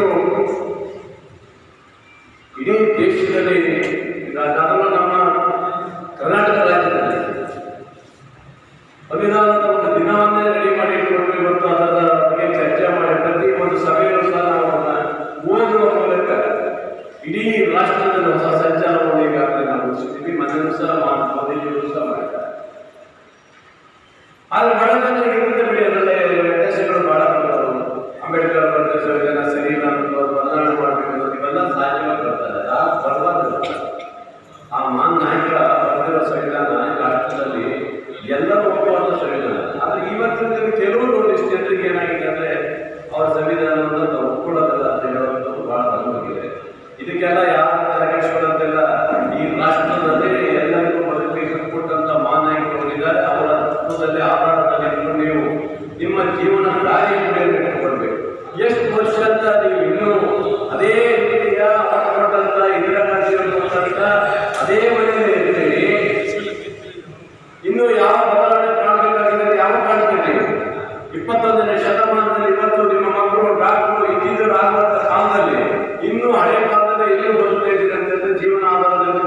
ಚೇಂಜ್ ಆಗಬೇಕು. ನಿಮ್ಮ ಮುಖಂಡರುಗಳೆಲ್ಲ ತಾಲೂಕುಗಳ ಎಲ್ಲ ಹಣ್ಣು ಹಳ್ಳಿಗಳು ಒಂದು ಅವರ ಜೀವನ ಬದಲಾವಣೆ ಮಾಡೋ ದೃಷ್ಟಿಯಲ್ಲಿ ಕೆಲಸ ಮಾಡಬೇಕು ಎಂದರು. ನಾವಂತೂ ಹೇಳಿ ಹೇಳಿ ಹೇಳಿ ಸಾಕಾಯಿತು. ಇವತ್ತು ನೋಡಿ, ನಿಮ್ಮ ಕಾಲೋನಿಗೆ ಒಂದು ಮನೆ ಬರ್ತಂದ್ರೆ, ಇವತ್ತು ಆಶ್ರಯ ಮನೆ ಬರ್ತದೆ, ಯಾರು ತಗೊಳ್ತಾ ಇಲ್ಲ. ಯಾರು ಮನೆ ಬರ್ತಾರೆ ಎಲ್ಲ ವಾಪಸ್ ಹೋಗ್ತಾರೆ. ಯಾಕೆ ಸರ್ಕಾರ ಜನ ಯಾಕೆ ವಾಪಸ್ ಹೋಗ್ಬೇಕು ಅಂದ್ರೆ ಮನೆ ಬೇಕಾಗಲ್ಲ. ಮಾಡೋದೇನಾದ್ರು ಚೇಂಜ್ ಆಗಿದ್ದಾರೆ. ಈ ಕಾರ್ಯವನ್ನು ಅಂತ ಕಡೆ ನೋಡಿ ಎಷ್ಟು ಚೆನ್ನಾಗಿ ಅವರೆಲ್ಲ ಚೇಂಜ್ ಆಗಿದ್ದಾರೆ. ಅವ್ರ ಮನೆ ಬೈಕ್ ಬಂದಿದೆ, ಕಾರ್ ಬಂದಿದೆ, ಅಂದ್ರೆ ಹೊಸ ಹೊಸ ಬದಲಾವಣೆ ಮಾಡ್ತಾ ಇದ್ದಾರೆ. ಆದ್ರೂ ಕೆಲವರು ಜನ ಇನ್ನು. ರಾಜ್ಯ ಸಂಚಾಲಕ ಎಂ ಗುರುಮೂರ್ತಿ ಹಾಗೂ ಎಲ್ ಚಂದ್ರಪ್ಪ ಮಾತನಾಡಿ, ಇತಿಹಾಸವನ್ನು ಓದಿದ್ರೆ ಸಾಕು, ನೀವೆಲ್ಲರೂ ಕೂಡ ಬಾಬಾ ಸಾಹೇಬ್ ಅಂಬೇಡ್ಕರ್ ರೀತಿಯಲ್ಲಿ ಇತಿಹಾಸವನ್ನು ನಿರ್ಮಾಣ ಮಾಡುವಂತವರಾಗಬೇಕು ಅಂತ ಹೇಳಿ ನಾನು ಈ ಸಂದರ್ಭದಲ್ಲಿ ಹೇಳಲಿಕ್ಕೆ ಬಯಸ್ತಾ ಇದ್ದೇನೆ. ಬಾಬಾ ಸಾಹೇಬ್ ಅಂಬೇಡ್ಕರ್ ಅವರು ರಾಜಕೀಯ ತಜ್ಞರಾಗಿದ್ದರು ಮತ್ತು ಸಾಮಾಜಿಕ ತಜ್ಞರಾಗಿದ್ದರು. ಬಾಬಾ ಸಾಹೇಬ್ ಅಂಬೇಡ್ಕರ್ ಅವರು ಯಾವಾಗಲೂ ಸಮಾಜದ ಕೆಲಸವನ್ನು ಅವರು ಕಾಣ್ತಾ ಇದ್ರು. ಹೇಳಿದ್ರು ನಮ್ಮ ಗೋಪಾಲ್ ಪ್ರೊಫೆಸರ್ ಅವರು, ಒಂದು ಅಂಬೇಡ್ಕರ್ ಮಹಾನಾಯಕ ಅಂತಕ್ಕಂಥ ಒಂದು ಧಾರಾವಾಹಿ ಬರ್ತಾ ಇದೆ. ಅದರಲ್ಲಿ ಅಂಬೇಡ್ಕರ್ ಅವರು ಎಷ್ಟು ಕಷ್ಟಪಟ್ಟರು, ಯಾಕೆ ಮುಂದೆ ಬಂದರು, ಅವ್ರ ತಂದೆ ತಾಯಿ ಎಷ್ಟು ಕಷ್ಟಪಟ್ಟು ಅವರನ್ನ ಅಂಬೇಡ್ಕರ್ನ ಓದಿಸಿದ್ರು ಅನ್ನುವಂಥದ್ದನ್ನ ಅವರು ಹೇಳಿದ್ರು. ನಿಜ, ಬಾಬಾ ಸಾಹೇಬ್ ಅಂಬೇಡ್ಕರ್ ಅವರು ಕಷ್ಟಪಟ್ಟು ಜೊತೆಗೆ ಇಷ್ಟಪಟ್ಟು ಓದಿದ್ರು. ಅವರು ಒಂದು ಮಾತನ್ನ ಹೇಳ್ತಾರೆ, ಏನು ಅಂತ ಹೇಳಿದ್ರೆ, ನಾನು ಈ ಕುರುಡು ಜನತೆಯ ಕೋಲು ಅಂತ ಹೇಳಿ ಬಾಬಾ ಸಾಹೇಬ್ ಅಂಬೇಡ್ಕರ್ ಅವರು ಹೇಳಿದರು. ನಾನು ಈ ಸಮಾಜದಲ್ಲಿರ್ತಕ್ಕಂಥ ಕುರುಡು ಜನತೆಯ ಕೋಲು ಅಂತ ಹೇಳಿ ಬಾಬಾ ಸಾಹೇಬ್ ಅಂಬೇಡ್ಕರ್ ಅವರು. ಅಂಬೇಡ್ಕರ್ ಅವರು ಕೇವಲ ಈ ದಲಿತರನ್ನ ಮೇಲೆತ್ತುವಂತ ಕೆಲಸವನ್ನ ಅವರು ಮಾಡಲಿಲ್ಲ. ಇಡೀ ದೇಶವನ್ನ ಸಮಗ್ರವಾಗಿ ಅಧ್ಯಯನವನ್ನ ಮಾಡಿ ಈ ದೇಶದಲ್ಲಿರ್ತಕ್ಕಂಥ ಎಲ್ಲರಿಗೂ ಕೂಡ ಸಮಾನತೆ ಸಿಗಬೇಕು ಅಂತಕ್ಕಂಥ ಒಂದು ಸಿದ್ಧಾಂತವನ್ನು ಇಟ್ಕೊಂಡು ಬಾಬಾ ಸಾಹೇಬ್ ಅಂಬೇಡ್ಕರ್ ಅವರು 2 ವರ್ಷ 11 ತಿಂಗಳು 15 ದಿವಸ ವಿಶ್ವದ ಅನೇಕ ಪ್ರಮುಖ ರಾಷ್ಟ್ರಗಳ ಸಂವಿಧಾನವನ್ನು ಅವರು ಓದಿ ಭಾರತಕ್ಕೆ ಯಾವ ಸಂವಿಧಾನವನ್ನ ನಾನು ಬರಿಬೇಕು, ಕೊಡಬೇಕು ಅಂತಕ್ಕಂತಹ ಒಂದು ಉತ್ಸಾಹದಿಂದ ಅವರು ಈ ದೇಶಕ್ಕೆ ಸಂವಿಧಾನವನ್ನ ಬರೆದುಕೊಂಡರು. ಸಂವಿಧಾನವನ್ನ ಬರೆಯೋದಕ್ಕೂ ಮೊದಲು ಬಾಬಾ ಸಾಹೇಬ್ ಅಂಬೇಡ್ಕರ್ ಅವರು ಅನೇಕ ಹೋರಾಟಗಳನ್ನು ಅವರು ಮಾಡ್ತಾರೆ. ಈ ದೇಶದಲ್ಲಿ ದಲಿತರನ್ನ ಮನುಷ್ಯರನ್ನಾಗಿ ನೋಡ್ತಾ ಇರಲಿಲ್ಲ. ಒಂದು ಕೆರೆ ನೀರನ್ನ ನೋಡೋದಕ್ಕೆ ಅವಕಾಶ ಇರಲಿಲ್ಲ, ಒಂದು ಬಾವಿಯ ನೀರನ್ನ ಸೇರೋದಕ್ಕೆ ಅವಕಾಶ ಇರಲಿಲ್ಲ, ಒಂದು ದೇವಸ್ಥಾನದ ಒಳಗಡೆ ಹೋಗೋದಕ್ಕೆ ಅವಕಾಶ ಇರಲಿಲ್ಲ. ಎಲ್ಲರ ರೀತಿಯಲ್ಲಿ ಸಮಾನವಾಗಿ ಕೂತು ಮಾತಾಡ್ತಕ್ಕಂಥ ವ್ಯವಸ್ಥೆ ಈ ದೇಶದಲ್ಲಿ ಇರಲಿಲ್ಲ. ಸಂಸ್ಕೃತವನ್ನು ಓದಿದ್ರೆ ಕಾಲ ಸೀಸುವನ್ನ ಯಾರು ಕೇಳಿರ್ತಾರೋ ಅವ್ರಿಗೆ ಕಿವಿಗೆ ಹಾಕಬೇಕು ಅಂತಕ್ಕಂತಹ ಒಂದು ವ್ಯವಸ್ಥೆ ಇದ್ದಂತಹ ಸಂದರ್ಭದಲ್ಲಿ ಇದ್ರ ವಿರುದ್ಧ ಬಾಬಾ ಸಾಹೇಬ್ ಅಂಬೇಡ್ಕರ್ ಅವರು ಹೋರಾಟವನ್ನು ಮಾಡ್ತಾರೆ. ಅಂಬೇಡ್ಕರ್ ಅವರು ಹೇಳ್ತಾರೆ, ಏನು ಅಂತ ಹೇಳಿದ್ರೆ, ನೀನು ಏನನ್ನಾದ್ರೂ ಸಹಿಸು, ಆದರೆ ಅಪರಾಧವನ್ನಲ್ಲ. ನೀನು ಏನನ್ನಾದ್ರೂ ತ್ಯಜಿಸು, ಆದರೆ ನೀನು ಸ್ವಾಭಿಮಾನವನ್ನಲ್ಲ.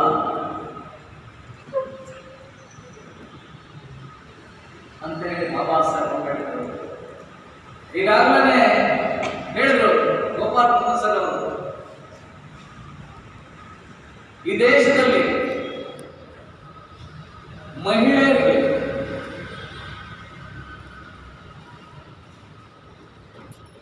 ಅವರಿಗೆ ಒಂದು ಸಾಮಾಜಿಕ ನ್ಯಾಯವನ್ನು ಕೊಟ್ಟಂತವರು ಅಂಬೇಡ್ಕರ್ ಅವರು ಸ್ವತಂತ್ರ ಪೂರ್ವ ಶೋಷಣೆಗೊಳಗಾಗಿರ್ತಕ್ಕಂಥ ಜನಕರನ್ನ ಒಂದು ಸರಿದಾರಿ ತರ್ತಕ್ಕಂಥ ನಿಟ್ಟಿನಲ್ಲಿ ಅವರು ಚಳವಳಿಗಳ ಮುಖಾಂತರ, ಹೋರಾಟಗಳ ಮುಖಾಂತರ ನಮಗೆ ಒಂದು ದಾರಿ ಕಲ್ಪಿಸಿಕೊಡ್ತಕ್ಕಂಥ ಕೆಲಸ ಅವರು ಮಾಡಿದರು. ಆದ್ರೆ ಅವರಿಗೆ ಹಲವಾರು ಅಡ್ಡಿ ಆತಂಕಗಳು ಈ ಮನವಾದಿಗಳಿಂದ ಆಯ್ತು. ಆದ್ರೂ ಅವ್ರು ಯಾವ ಆತಂಕಗಳು ಎದುರಾದ್ರೂ ಕೂಡ ಎದಿಗುಂದದೆ ಅವರ ಹೋರಾಟವನ್ನ ದಿನ ದಿನಕ್ಕೂ ಜಾಸ್ತಿ ಮಾಡ್ತಾ ಈ ಒಂದು ಭಾರತ ದೇಶದಲ್ಲಿ ಜಾತಿ ವ್ಯವಸ್ಥೆಯನ್ನ ನಿರ್ಮೂಲನೆ ಮಾಡ್ತಕ್ಕಂಥ ಪ್ರಯತ್ನ ಅವರು ಮಾಡಿದ್ರು. ಅವರು 1947ರಲ್ಲಿ ಸ್ಥಾಪನೆ ಮಾಡಿರ್ತಕ್ಕಂಥ ಒಂದೇನು ಸಂವಿಧಾನ ರಚನೆಯನ್ನ ಸುಮಾರು 2 ವರ್ಷ 11 ತಿಂಗಳು 17 ದಿನ ಸತತ ಅವರ ಪ್ರಯತ್ನದಿಂದ ಈ ದೇಶಕ್ಕೆ ಒಂದು ಸಂವಿಧಾನವನ್ನ ಇಡೀ ಪ್ರಪಂಚ ಮೆಚ್ಚುವಂತ ಸಂವಿಧಾನವನ್ನು ನಮಗೆ ಕೊಟ್ಟು ಆ ಸಂವಿಧಾನ ಮುಖಾಂತರ ನಾವೆಲ್ಲ ಒಂದು ಜಾತೀಯತೆ ವ್ಯವಸ್ಥೆಯಲ್ಲಿ ಮುನ್ನಡೆಯತಕ್ಕಂಥ ಶಿಕ್ಷಣ ವ್ಯವಸ್ಥೆಯಲ್ಲಿ ಮುನ್ನಡೆಯತಕ್ಕಂಥ ವ್ಯವಸ್ಥೆ ಮಾಡಿದ್ರು. ಅವಾಗೆಲ್ಲ ಶಿಕ್ಷಣ ವ್ಯವಸ್ಥೆ ನಾವೆಲ್ಲ ಮಾಡೋ ಆಗಿರ್ಲಿಲ್ಲ. ಸಣ್ಣ ಪುಟ್ಟ ಜಾತಿಯವರು ಸಮೇತ ಶಿಕ್ಷಣ ವಿದ್ಯಾಭ್ಯಾಸ ಮಾಡೋ ರೀತಿ ಇರಲಿಲ್ಲ. ಯಾರೋ ಒಂದು ಜನಕ್ಕೆ ಮಾತ್ರ ಮಾಡಬೇಕಾಗಿತ್ತು. ಅದನ್ನೆಲ್ಲ ಸಂಕೋಲೆಗಳಿಂದ ನಮ್ಮ ಹೊರತಕ್ಕಂಥ ಕೆಲಸ ಡಾಕ್ಟರ್ B.R. ಅಂಬೇಡ್ಕರ್ ಅವರು ಮಾಡಿದ್ರು. ನಿಮ್ಗೆಲ್ಲರೂ ಗೊತ್ತಿದೆ. ಅದನ್ನೇ ಅವರು ಹೋರಾಟ ಫಲವಾಗಿ 1974-75ರಲ್ಲಿ ಡಾಕ್ಟರ್ ನಮ್ಮ ರಾಜ್ಯದಲ್ಲಿ ಪ್ರೊಫೆಸರ್ ಬಿ ಕೃಷ್ಣಪ್ಪನವರು ದಲಿತ ಸಂಘರ್ಷ ಸಮಿತಿ ಹೋರಾಟವನ್ನ ಒಂದು ಚಳವಳಿ ಪಕ್ಷ ಸಂಘಟನೆಯನ್ನ ಕಟ್ತಾರೆ. ಅವರು ಈ ರಾಜ್ಯದಲ್ಲಿ ಆ ಒಂದು ಸಂಘಟನೆ ಕಟ್ಟೆ ಹೋಗಿದ್ರೆ ನಾವು ನೀವೆಲ್ಲ ಇನ್ನು ಯಾವುದೋ ಒಂದು ಅಂಧಕಾರದಲ್ಲಿ ಬರ್ತಕ್ಕಂಥ ಕೆಲಸ ಆಗ್ತಿತ್ತು. ಆದ್ರೆ ಇವತ್ತು ಅವರೆಲ್ಲ ಹೋರಾಟದ ಪ್ರತಿಫಲವಾಗಿ ಇವತ್ತು ಅವೆಲ್ಲ ಒಂದು ಮುಂಚೂಣಿಯಲ್ಲಿ ಇದ್ವಿ. ಅವರು ಕಾನೂನು ಮಂತ್ರಿ ಆದಾಗ ಮಹಿಳೆಯರಿಗೆ ಒಂದು ಮಹಿಳಾ ಮೀಸಲಾತಿಯನ್ನ ತಗೊಳ್ತಾರೆ. ಆ ಸಂಸತ್ನಲ್ಲಿ ಅವರಿಗೆ ಮಹಿಳಾ ಮೀಸಲಾತಿ ಪಾಸ್ ಆಗಲ್ಲ. ಆದ್ರೂ ಅವರು ಅವತ್ತೆ ಅಧಿಕಾರವನ್ನ ತ್ಯಜಿಸ್ತಕ್ಕಂಥ ಕೆಲಸ ಡಾಕ್ಟರ್ B.R. ಅಂಬೇಡ್ಕರ್ ಅವರು ಮಾಡ್ತಾರೆ. ಇಂಥ ಹಲವಾರು ಇವತ್ತೇ ಮಹಿಳಾ ಮೀಸಲಾತಿ ಇರ್ಬೋದು, ಕಾರ್ಮಿಕ ಮೀಸಲಾತಿಗಳು ಇರ್ಬೋದು, ಕಾರ್ಖಾನೆಗಳಲ್ಲಿ ಕೆಲಸ ನಿರ್ವಹಿಸತಕ್ಕಂಥ ಗಂಟೆ ಅವರ ಸುಮಾರು 12 ತಾಸು ಕೆಲಸ ಮಾಡಬೇಕಾಗಿತ್ತು. ಅದನ್ನ 12ರಿಂದ 8 ಗಂಟೆಗೆ ಕಡಿಮೆ ಮಾಡತಕ್ಕಂಥ ಕೆಲಸವನ್ನು ಮಾಡಿ ಕಾರ್ಮಿಕರಿಗೆ ಶ್ರಮ ಪಡ್ತಕ್ಕಂಥ ಶ್ರಮಿಕ ವರ್ಗದವರಿಗೆ ಅನುಕೂಲ ಆಗ್ತಕ್ಕಂಥ ಕಾರ್ಯಗಳನ್ನ ಬಾಬಾ ಸಾಹೇಬ್ ಅಂಬೇಡ್ಕರ್ ಅವರು ತಗೊಂಡು ನಮ್ಮೆಲ್ಲರಿಗೂ ಒಂದು ಉತ್ತಮವಾಗಿರ್ತಕ್ಕಂಥ ಒಂದು ವ್ಯವಸ್ಥೆ ದಾರಿ ಕಲ್ಪಿಸಿಕೊಂಡಿರ್ತಕ್ಕಂಥದ್ದಿದೆ. ಆ ರೀತಿ ಹೇಳ್ತಾ ಹೋದ್ರೆ ಹಲವಾರು ವಿಚಾರಗಳಿದೆ. ಅವರು ಡಾಕ್ಟರ್ B.R. ಅಂಬೇಡ್ಕರ್ ಅವರು ಬಸವ ಬುದ್ಧ ಕನಸು ಕಂಡಿದ್ದನ್ನ ಬಸವ ಬುದ್ಧ ಯೋಚನೆ ಮಾಡಿರ್ತಕ್ಕಂಥದ್ದನ್ನ ಅವರು ಕಾನೂನು ರೂಪಕ್ಕೆ ತಗೊಂಡು ಕಾನೂನುಬದ್ಧವಾಗಿ ಮಾಡಿರ್ತಕ್ಕಂಥದ್ದಿದೆ. ದಲಿತ ಮುಖಂಡ ನಾರಾಯಣ್ ಮಂಡಗಳಲ್ಲಿ ಕಾರ್ಯಕ್ರಮದ ಅಧ್ಯಕ್ಷತೆ ವಹಿಸಿದ್ದರು. ವೇದಿಕೆಯಲ್ಲಿ ಉಪವಿಭಾಗಾಧಿಕಾರಿ ಯತೀಶಾರ್, ಜಿಲ್ಲಾ ಸಂಚಾಲಕ ಏಳುಕೋಟಿ ಎಂ, ನಗರಸಭಾ ಸದಸ್ಯರಾದ ಗಣಪತಿ ಮಂಡಗಳಲ್ಲಿ ಲಲಿತಮ್ಮ, ಸರ್ಕಾರಿ ನೌಕರರ ಸಂಘದ ಅಧ್ಯಕ್ಷ ಸಂತೋಷ್ ಕುಮಾರ್ ಎನ್, ನ್ಯಾಯವಾದಿ ಸತೀಶ್ ಟಿ, ರಾಮಣ್ಣ ಹಸಲರು, ಕಲಸೆ ಚಂದ್ರಪ್ಪ, ಪರಿಮಳ ಇನ್ನಿತರರು ಹಾಜರಿದ್ದರು. ಶಿವಪ್ಪ ಗುಡ್ಡೆಗೌತಿ ಮತ್ತು ಸಂಗಡಿಗರು ಕ್ರಾಂತಿಗೀತೆ ಹಾಡಿದರು. ನಾರಾಯಣ ಸ್ವಾಗತಿಸಿದರು. ಎಲ್ ಚಂದ್ರಪ್ಪ ಪ್ರಾಸ್ತಾವಿಕ ಮಾತನಾಡಿದರು. ನಾಗರಾಜ್ ಕಾರ್ಯಕ್ರಮ ನಿರೂಪಿಸಿದರು. Doctor B.R. ಅಂಬೇಡ್ಕರ್ ಅವರ ಬದುಕು ಅತ್ಯಂತ ಸ್ಫೂರ್ತಿದಾಯಕವಾದದ್ದು. ಸಮಾಜದಲ್ಲಿ ಅನೇಕ ಅವಮಾನಗಳನ್ನು ಎದುರಿಸಿಯೂ ಅವರು ಪುಟಿದೆದ್ದು ನಿಂತು ಸಮಾನ ಸಮಾಜ ನಿರ್ಮಾಣಕ್ಕೆ ಪೂರಕವಾದ ಸಂವಿಧಾನ ದೇಶಕ್ಕೆ ನೀಡಿದ್ದಾರೆ ಎಂದು ಉಪವಿಭಾಗಾಧಿಕಾರಿ ಯತೀಶಾರ್ ತಿಳಿಸಿದರು. ಸಾಗರದ ನಗರಸಭಾ ಆವರಣದಲ್ಲಿ ಶುಕ್ರವಾರ ನಗರಸಭೆ ವತಿಯಿಂದ ಹಮ್ಮಿಕೊಳ್ಳಲಾಗಿದ್ದ ಡಾಕ್ಟರ್ B.R. ಅಂಬೇಡ್ಕರ್ ಮಹಾಪರಿನಿರ್ವಾಣ ದಿನಾಚರಣೆಯನ್ನು ಉದ್ದೇಶಿಸಿ ಅವರು ಮಾತನಾಡುತ್ತಿದ್ದರು. ಎಲ್ರಿಗೂ ನಮಸ್ಕಾರ. ಕಮಿಷನರ್ ಆದ ನಾಗಪ್ಪನವರೇ, ಎಲ್ಲ ಗೌರವಾನ್ವಿತ ನಗರಸಭೆ ಸದಸ್ಯರೇ ಹಾಗೂ ನಮ್ಮ ನಗರಸಭೆಯ ಎಲ್ಲ ಸರ್ಕಾರಿ ನೌಕರ ಬಂಧುಗಳೇ, ನಮ್ಮ ಮಾಧ್ಯಮ ಮಿತ್ರರೇ, ಮಹಾಪರಿನಿರ್ವಾಣ ದಿವಸ್ ಬಾಬಾ ಸಾಹೇಬ್ರ ಬಗ್ಗೆ ಪೂರ್ತಿ ಮಾತಾಡಿದ್ರು ಕಡಿಮೆ. ಅದರಲ್ಲಿ 2-3 ನಿಮಿಷ ಮಾತಾಡೋದು ಭಾಳ ಕಷ್ಟ. ಎಲ್ಲರ ನಾಗಪ್ಪ ಅವ್ರು ಭಾಳ ಹೇಳಿದ್ರು, ಅಷ್ಟು ಚೆನ್ನಾಗಿ ಎಕ್ಸ್ಪ್ರೆಸ್ ಮಾಡ್ಲಿಕ್ಕೆ ಸಾಧ್ಯ ಇರ್ತಾ ಇರಲಿಲ್ಲ. ಮಹಾಪರಿನಿರ್ವಾಣ ದಿವಸದ ಏನಕ್ಕೆ ಬೇರೆ ಎಲ್ಲ ಮಹಾನ್ ನಾಯಕರು ಅವ್ರು ತೀರ್ಕೊಂಡ ದಿನವನ್ನು ನಾವು ಪುಣ್ಯ ಸ್ಮರಣೆ ಅಂತ ಮಾಡ್ತೇವೆ, ಆದರೆ ಇದನ್ನು ಮಹಾಪರಿನಿರ್ವಾಣ ಅಂತ ಮಾಡ್ತೇವೆ ಅನ್ನೋದನ್ನು ನಾವು ತಿಳ್ಕೋಬೇಕು. ಅಂಬೇಡ್ಕರ್ ಅವರು 1956 ಬೌದ್ಧ ಧರ್ಮಕ್ಕೆ ಬದಲಾವಣೆ ಆದರೂ ಅನ್ನೋ ಕಾರಣಕ್ಕೆ ಮಾತ್ರ ನಾವು ಇದನ್ನು ಮಹಾಪರಿನಿರ್ವಾಣ ದಿವಸ ಆಗಿ ಮಾಡೋದು. ನೀವು ಗೌತಮ ಬುದ್ಧರನ್ನ ಹಾಗೂ ಅಂಬೇಡ್ಕರ್ ಅವರು ಸಮಕಾಲೀನವರು ಆಗಲಿಲ್ಲ ಅಂದ್ರೂ ಒಂದು ಪ್ಯಾರಲಲ್ ಅವರ ಬದುಕನ್ನು ಕಂಪೇರ್ ಮಾಡಿ ನೋಡಿದಾಗ ನಮಗೆ ಗೊತ್ತಾಗ್ತದೆ ಯಾಕೆ ನಾವು ಇದನ್ನು ಮಹಾಪರಿನಿರ್ವಾಣವಾಗಿ ಮಾಡ್ತೇವೆ. ಗೌತಮ ಬುದ್ಧರಿಗೆ ಏನು ಬೋಧಗೆಯದ ಕೆಳಗೆ ಜ್ಞಾನೋದಯವಾಯಿತು, ಎನ್ಲೈಟ್ಮೆಂಟ್ ಆಯಿತು ಏನು ಕೇಳಿದ್ವಿ. ಅದಾಗಿದ ತಕ್ಷಣ ಬೇಕಾದ್ರೆ ಅವ್ರು ಅದೇ ಕಾಡಲ್ಲಿ ತಪಸ್ ಮಾಡಿ ಆರಾಮಾಗಿ ಅಲ್ಲೇ ಕಾಲ ಕಳೆದು ಅವರ ದೇಹವನ್ನು ತ್ಯಾಗ ಮಾಡಿ ಭಗವಂತ ಅಂತ ಹೋಗ್ಬಿಡ್ಬೋದಾಗಿತ್ತು. ಹೆಂಗ್ ಬೇಕಾದ್ರೂ ಬದುಕನ್ನು ಬದುಕ್ಬೋದಾಗಿತ್ತು. ಆದರೆ ಅವ್ರು ಅದನ್ನ ಮಾಡಲಿಲ್ಲ. ಏನು ಮಾಡಿದ್ರು ಅವರು? ಆಯ್ತಪ್ಪ, ನನ್ನ ದುಃಖಕ್ಕೆ ಕಾರಣ ಏನು ಅನ್ನೋದು ನನಗೆ ಗೊತ್ತಾಯ್ತು, ಬಟ್ ಸಮಾಜದಲ್ಲಿರೋ ದುಃಖವನ್ನು ನಾನು ಅದಕ್ಕೆ ಏನಾದ್ರು ಪರಿಹಾರ ಹುಡುಕ್ಬೇಕಲ್ಲ ಅಂತೇಳಿ ಅವರ ಜೀವನದುದ್ದಕ್ಕೂ ಸಮಾಜದಲ್ಲಿರ್ತಕ್ಕಂಥ ನೋವುಗಳನ್ನು, ಅಸಮಾನತೆಯನ್ನು, ಅವತ್ತಿನ ಬಹಳ ಕೀಳು ಮಟ್ಟದ ಒಂದಷ್ಟು ಪದ್ಧತಿಗಳನ್ನು ತಡೆಯಲಿಕ್ಕೆ ಜೀವನ ಪೂರ್ತಿ ಕಷ್ಟಪಟ್ಟು ಎಲ್ಲರನ್ನ ಬದಲಾಯಿಸಿ, ಬದುಕಲ್ಲಿ ಬಹಳಷ್ಟು ಜನರನ್ನ ಬದಲಾಯಿಸಿ ಗೌತಮ ಬುದ್ಧ ಭಗವಂತನಾಗಿ ಅವರು ತೀರ್ಕೊಂಡಂಥ ದಿನವನ್ನು, ಅವರು ದೇಹವನ್ನು ತ್ಯಾಗ ಮಾಡಿದಂಥ ದೇಹವನ್ನು ಮಹಾಪರಿನಿರ್ವಾಣ ಅಂದರೆ ಎನ್ಲೈಟೆಡ್ ಸೋಲ್, ಜ್ಞಾನೋದಯವಾದ ಒಂದು ಆತ್ಮ, ನಾವು ಏನು ದೇವರಂತ ಅನ್ಕೋತೀವಿ ಎನರ್ಜಿ ಅಲ್ಲಿಗೆ ಹೋಗಿ ಸೇರ್ಕೊಂಡಿದೆ ಅಂತಕ್ಕಂಥ ಒಂದು ಸಂಕೇತ. ಅದೇ ಅಂಬೇಡ್ಕರ್ ಅವರನ್ನ ಬಹಳ ಶೋಷಿತ ವರ್ಗದಿಂದ ಬಂದಂಥದ್ದು. ಎಷ್ಟು ಶೋಷಿತ ವರ್ಗ ಅಂದರೆ ವೇಟಿಂಗ್ ಫಾರ್ ವೀಸಾ ಅಂತೇಳಿ ಅವ್ರದ್ದು ಒಂದು ಆಟೋಬಯೋಗ್ರಫಿ ಇದೆ. 6 ಅಧ್ಯಾಯ ಇರ್ತಕ್ಕಂಥ ಪುಸ್ತಕ, ಎಲ್ಲರೂ ಓದಬೇಕು. ಅವರು ಸ್ಕೂಲ್ಗೆ ಹೋದಾಗ ಅವ್ರು ಪಟ್ಟಂಥ ಅವಮಾನ, ಆಯ್ತಪ್ಪ ಅವಾಗೇನೋ ಇತ್ತು, ಆತ ಬಡವ ಮನೆಯಿಂದ ಬಂದಿದ್ದ, ವಿದ್ಯೆ ಇರಲಿಲ್ಲ, ಎಲ್ಲ ಅವ್ರನ್ನ ಭಾಳ ಇದು ಮಾಡಿದ್ರು. 3 PhD ಮಾಡ್ಕೊಂಡು ಬರ್ತಾರೆ. 3 PhD ಮಾಡ್ಕೊಂಡು ಬಂದು ಅವತ್ತಿನ ವಡೋದರ ರಾಜ್ಯದ ಆಸ್ಥಾನದಲ್ಲಿ ಅವರು ನಂತರ ಸರ್ಕಾರಿ ನೌಕರರಾಗಿ ಸೇರ್ಕೋತಾರೆ. ಅಲ್ಲಿಯ ಗುಮಾಸ್ತ ಪಿಯಾನು ನೀರು ಕೊಡೋದಿಲ್ಲ ಅಂಬೇಡ್ಕರ್ ಅವ್ರಿಗೆ. ಅವತ್ತು ಮನ್ಸು ಮಾಡಿದ್ರೆ ಬೇಕಾದ್ರೆ ಅಂಬೇಡ್ಕರ್ ಅವರು 3 PhD, 1 2 ಅಲ್ಲ. PhD ಅಂದ್ರೆ ಆಮೇಲೆ ನಾವಿಲ್ಲೆಲ್ಲೋ ಯೂನಿವರ್ಸಿಟಿ ತಗೋತೀವಲ್ಲ ಆ PhD ಅಲ್ಲ, ಅದು Columbia University, London School of Economics ನಲ್ಲಿ PhD ಮಾಡಿದ್ದಂತೆ. ಅವರು ಮನಸ್ಸು ಮಾಡಿದ್ರೆ ಜಗತ್ತಿನ ಯಾವುದೇ ಮೂಲೆಯಲ್ಲಿ ಬೇಕಾದರೂ ಹೋಗಿ ಯಾವುದೇ ಯೂನಿವರ್ಸಿಟಿಯಲ್ಲಿ ಪ್ರೊಫೆಸರ್ ಆಗಿ ಹೆಂಡತಿ ಮಕ್ಕಳ ಜೊತೆ ನಾವ್ಯಾರು ಇಮ್ಯಾಜಿನ್ ಮಾಡೋಕ್ಕಾಗದೆ ಇರ್ತಕ್ಕಂಥ ಬದುಕನ್ನು ಬದುಕ್ಬೋದಾಗಿತ್ತು. ಆದರೆ ಅವರು ಏನಪ್ಪ, ನಾನು ಇಷ್ಟು ಓದಿ ಬಂದು ಕೂಡ ನನಗೆ ಈ ಮಟ್ಟಿಗೆ ಈ ಸಮಾಜ ನಡೆಸ್ಕೋತದಲ್ಲ, ಇನ್ನು ನಾನು ಸುಮ್ಮನೆ ನಾನು ವಿದ್ಯೆ ಇದೆ ನನಗಿದೆ ಅಂತ ನಾನು ಈ ದೇಶ ಬಿಟ್ಟು ಹೋಗ್ಬಿಟ್ರೆ ಅದರಿಂದ ಏನೂ ಉಪಯೋಗ ಆಗೋದಿಲ್ಲ ಅಂಥೇಳಿ ಅವರ ಇಡೀ ಜೀವನವನ್ನು ನಮ್ಮ ಸಮಾಜದಲ್ಲಿ ಇದ್ದ ಅಸಮಾನತೆಯನ್ನು ಹೋಗಲಾಡಿಸ್ಲಿಕ್ಕೆ, ಎಲ್ಲ ಸಮುದಾಯಗಳಿಗೂ ಒಂದೇ ಮಟ್ಟದ ಬದುಕು ಇಲ್ಲಿ ಕಟ್ಕೊಳ್ಳಿಕ್ಕೆ ಅವಕಾಶ ಆಗಬೇಕು ಅನ್ನೋ ಕಾರಣಕ್ಕೆ ಹೋರಾಟ ಮಾಡಿ, ನಾವು ಅನ್ಕೋತೀವಿ ಸಂವಿಧಾನ ಕೊಟ್ಟರು, ಸಂವಿಧಾನ ಬರೆದ್ರು, ಅದಕ್ಕೆ ನಾವು ನೆನಪಿಸ್ಕೋತೇವೆ. ಬಟ್ ಅದು ಬಿಟ್ಟು 30 ವರ್ಷಗಳ ಕಾಲ ಅವರು ಪ್ರತಿ ಹೆಜ್ಜೆಯಲ್ಲೂ ಈ ಸಮಾಜವನ್ನು ಕಟ್ಟೋದಕ್ಕೆ ಕೆಲಸ ಮಾಡಿದ್ರಲ್ಲ, ಅದಕ್ಕೆ ಅವರೂ ಒಂದು ಭಗವಂತನ ರೀತಿಯಲ್ಲಿ ಒಬ್ಬ ಮಹಾನ್ ವ್ಯಕ್ತಿಯ ರೂಪದಲ್ಲಿ ಪರಿವರ್ತನೆ ಆಗಿದ್ದಕ್ಕೆ ನಾವು ಅವರ ದೇಹವನ್ನು ತ್ಯಜಿಸಿದ ದಿನವನ್ನು ಮಹಾಪರಿನಿರ್ವಾಣ ದಿವಸವಾಗಿ ಅದನ್ನು ಆಚರಣೆ ಮಾಡಿದ್ರೇ ಅದಕ್ಕೆ ಅರ್ಥ ಅಂತ ಕಾರಣದಿಂದ ನಾವು ಇದನ್ನು ಪುಣ್ಯ ಸ್ಮರಣೆ ಅಂತ ಕರೆಯುವುದಿಲ್ಲ, ಮಹಾಪರಿನಿರ್ವಾಣ ದಿವಸ ಅಂತ ಕರಿತೀವಿ. ಅಂದರೆ ಆ ಒಂದು ಮಹಾನ್ ಆತ್ಮ ಈ ಭೂಮಿ ಮೇಲೆ ಏನೇನು ಕರ್ಮವನ್ನು ಮಾಡಬೇಕಾಗಿತ್ತು, ಅವ್ರ ಕರ್ತವ್ಯವನ್ನು ಮಾಡಬೇಕಾಗಿತ್ತು ಮಾಡಿ ಸಮಾಜವನ್ನು ಕಟ್ಟಿ ಬಿಟ್ಟು ಹೋಗಿರ್ತಕ್ಕಂಥದ್ದು. ಆ ಇಡೀ ಬದುಕನ್ನು ನಾವು ಸಂಭ್ರಮ ಅಂತ ಹೇಳಬಾರ್ದು, ಬಟ್ ಯಾರದೇ ಒಬ್ಬರು ಮಹಾನ್ ವ್ಯಕ್ತಿಯ ಸಾವನ್ನು ನಾವು ಅವತ್ತು ದುಃಖ ಪಡೋದಕ್ಕಿಂತ ಅವತ್ತು ಅವ್ರ ಬದುಕನ್ನು ಸಂಭ್ರಮಿಸೋದ್ರಲ್ಲೇ ಅವ್ರ ಬದುಕಿಗೆ ಒಂದು ಅರ್ಥ. ಆ ಬದುಕನ್ನು ಸಂಭ್ರಮಿಸಿ ಆ ಬದುಕಿನಲ್ಲಿ ಅವ್ರು ಬಿಟ್ಟು ಹೋದ ಆಶಯಗಳನ್ನು ನಾವು ಪಾಲನೆ ಮಾಡಿದಾಗಲೇ ಅದಕ್ಕೆ ಅರ್ಥ ಅಂತ ಒಬ್ಬ ಮಹಾನ್ ವ್ಯಕ್ತಿ.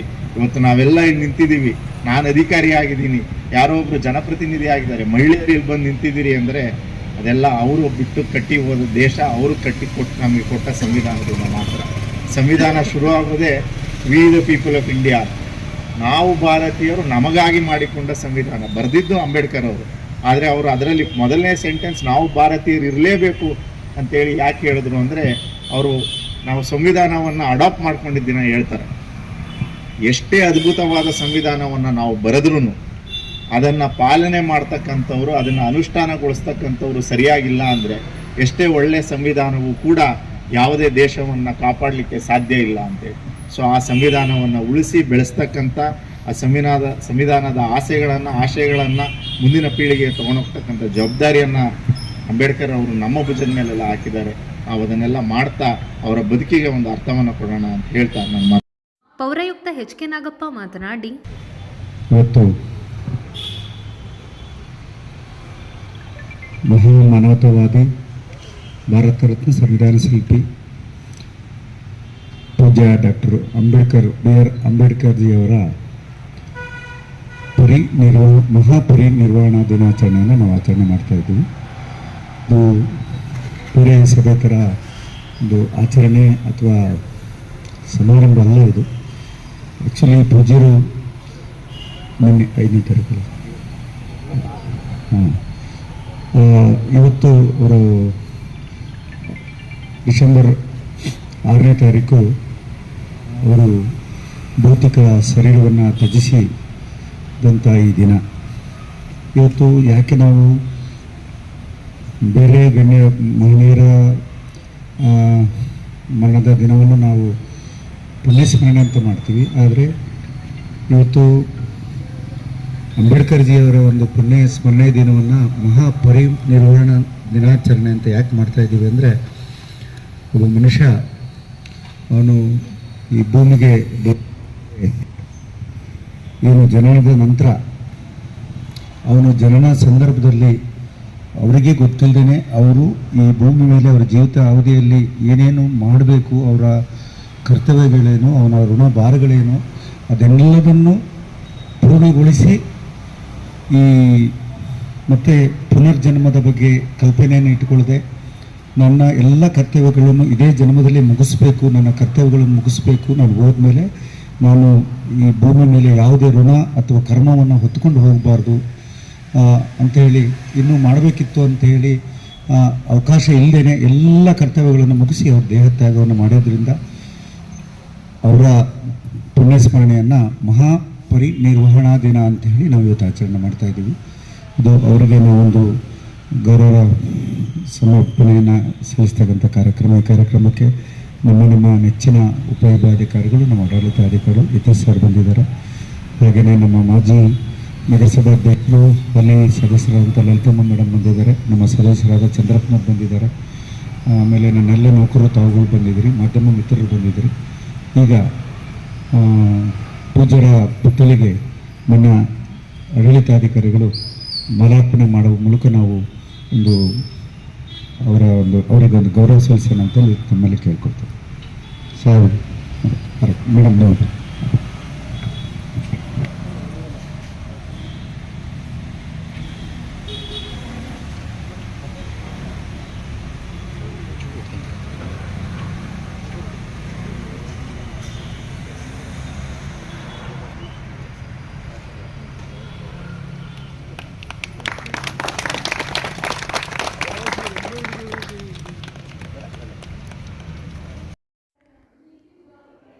ನಗರಸಭಾ ಸದಸ್ಯರಾದ ಎನ್ ಲಲಿತಮ್ಮ, ಎಲ್ ಚಂದ್ರಪ್ಪ, ನಗರಸಭೆ ಅಧಿಕಾರಿಗಳಾದ ಮದನ್, ರಾಮಚಂದ್ರ ಸಾಗರ್, ಬಾಲಚಂದ್ರ ಇನ್ನಿತರರು ಹಾಜರಿದ್ದರು. ಮಾರಿಕಾಂಬಾ ದೇವಸ್ಥಾನಕ್ಕೆ ಬರುವ ಆದಾಯ ಸದ್ಬಳಕೆಯಾಗಬೇಕು. ದೇವಸ್ಥಾನದ ವತಿಯಿಂದ ಸುಸಜ್ಜಿತ ಕಲ್ಯಾಣ ಮಂಟಪ ಹಾಗೂ ಶಾಲೆ ನಿರ್ಮಾಣದ ಚಿಂತನೆ ನಡೆಸಲಾಗಿದೆ ಎಂದು ಶಾಸಕ ಹಾಗೂ ಅರಣ್ಯ ಕೈಗಾರಿಕಾಭಿವೃದ್ಧಿ ನಿಗಮದ ಅಧ್ಯಕ್ಷ ಗೋಪಾಲಕೃಷ್ಣ ಬೇಳೂರು ತಿಳಿಸಿದರು.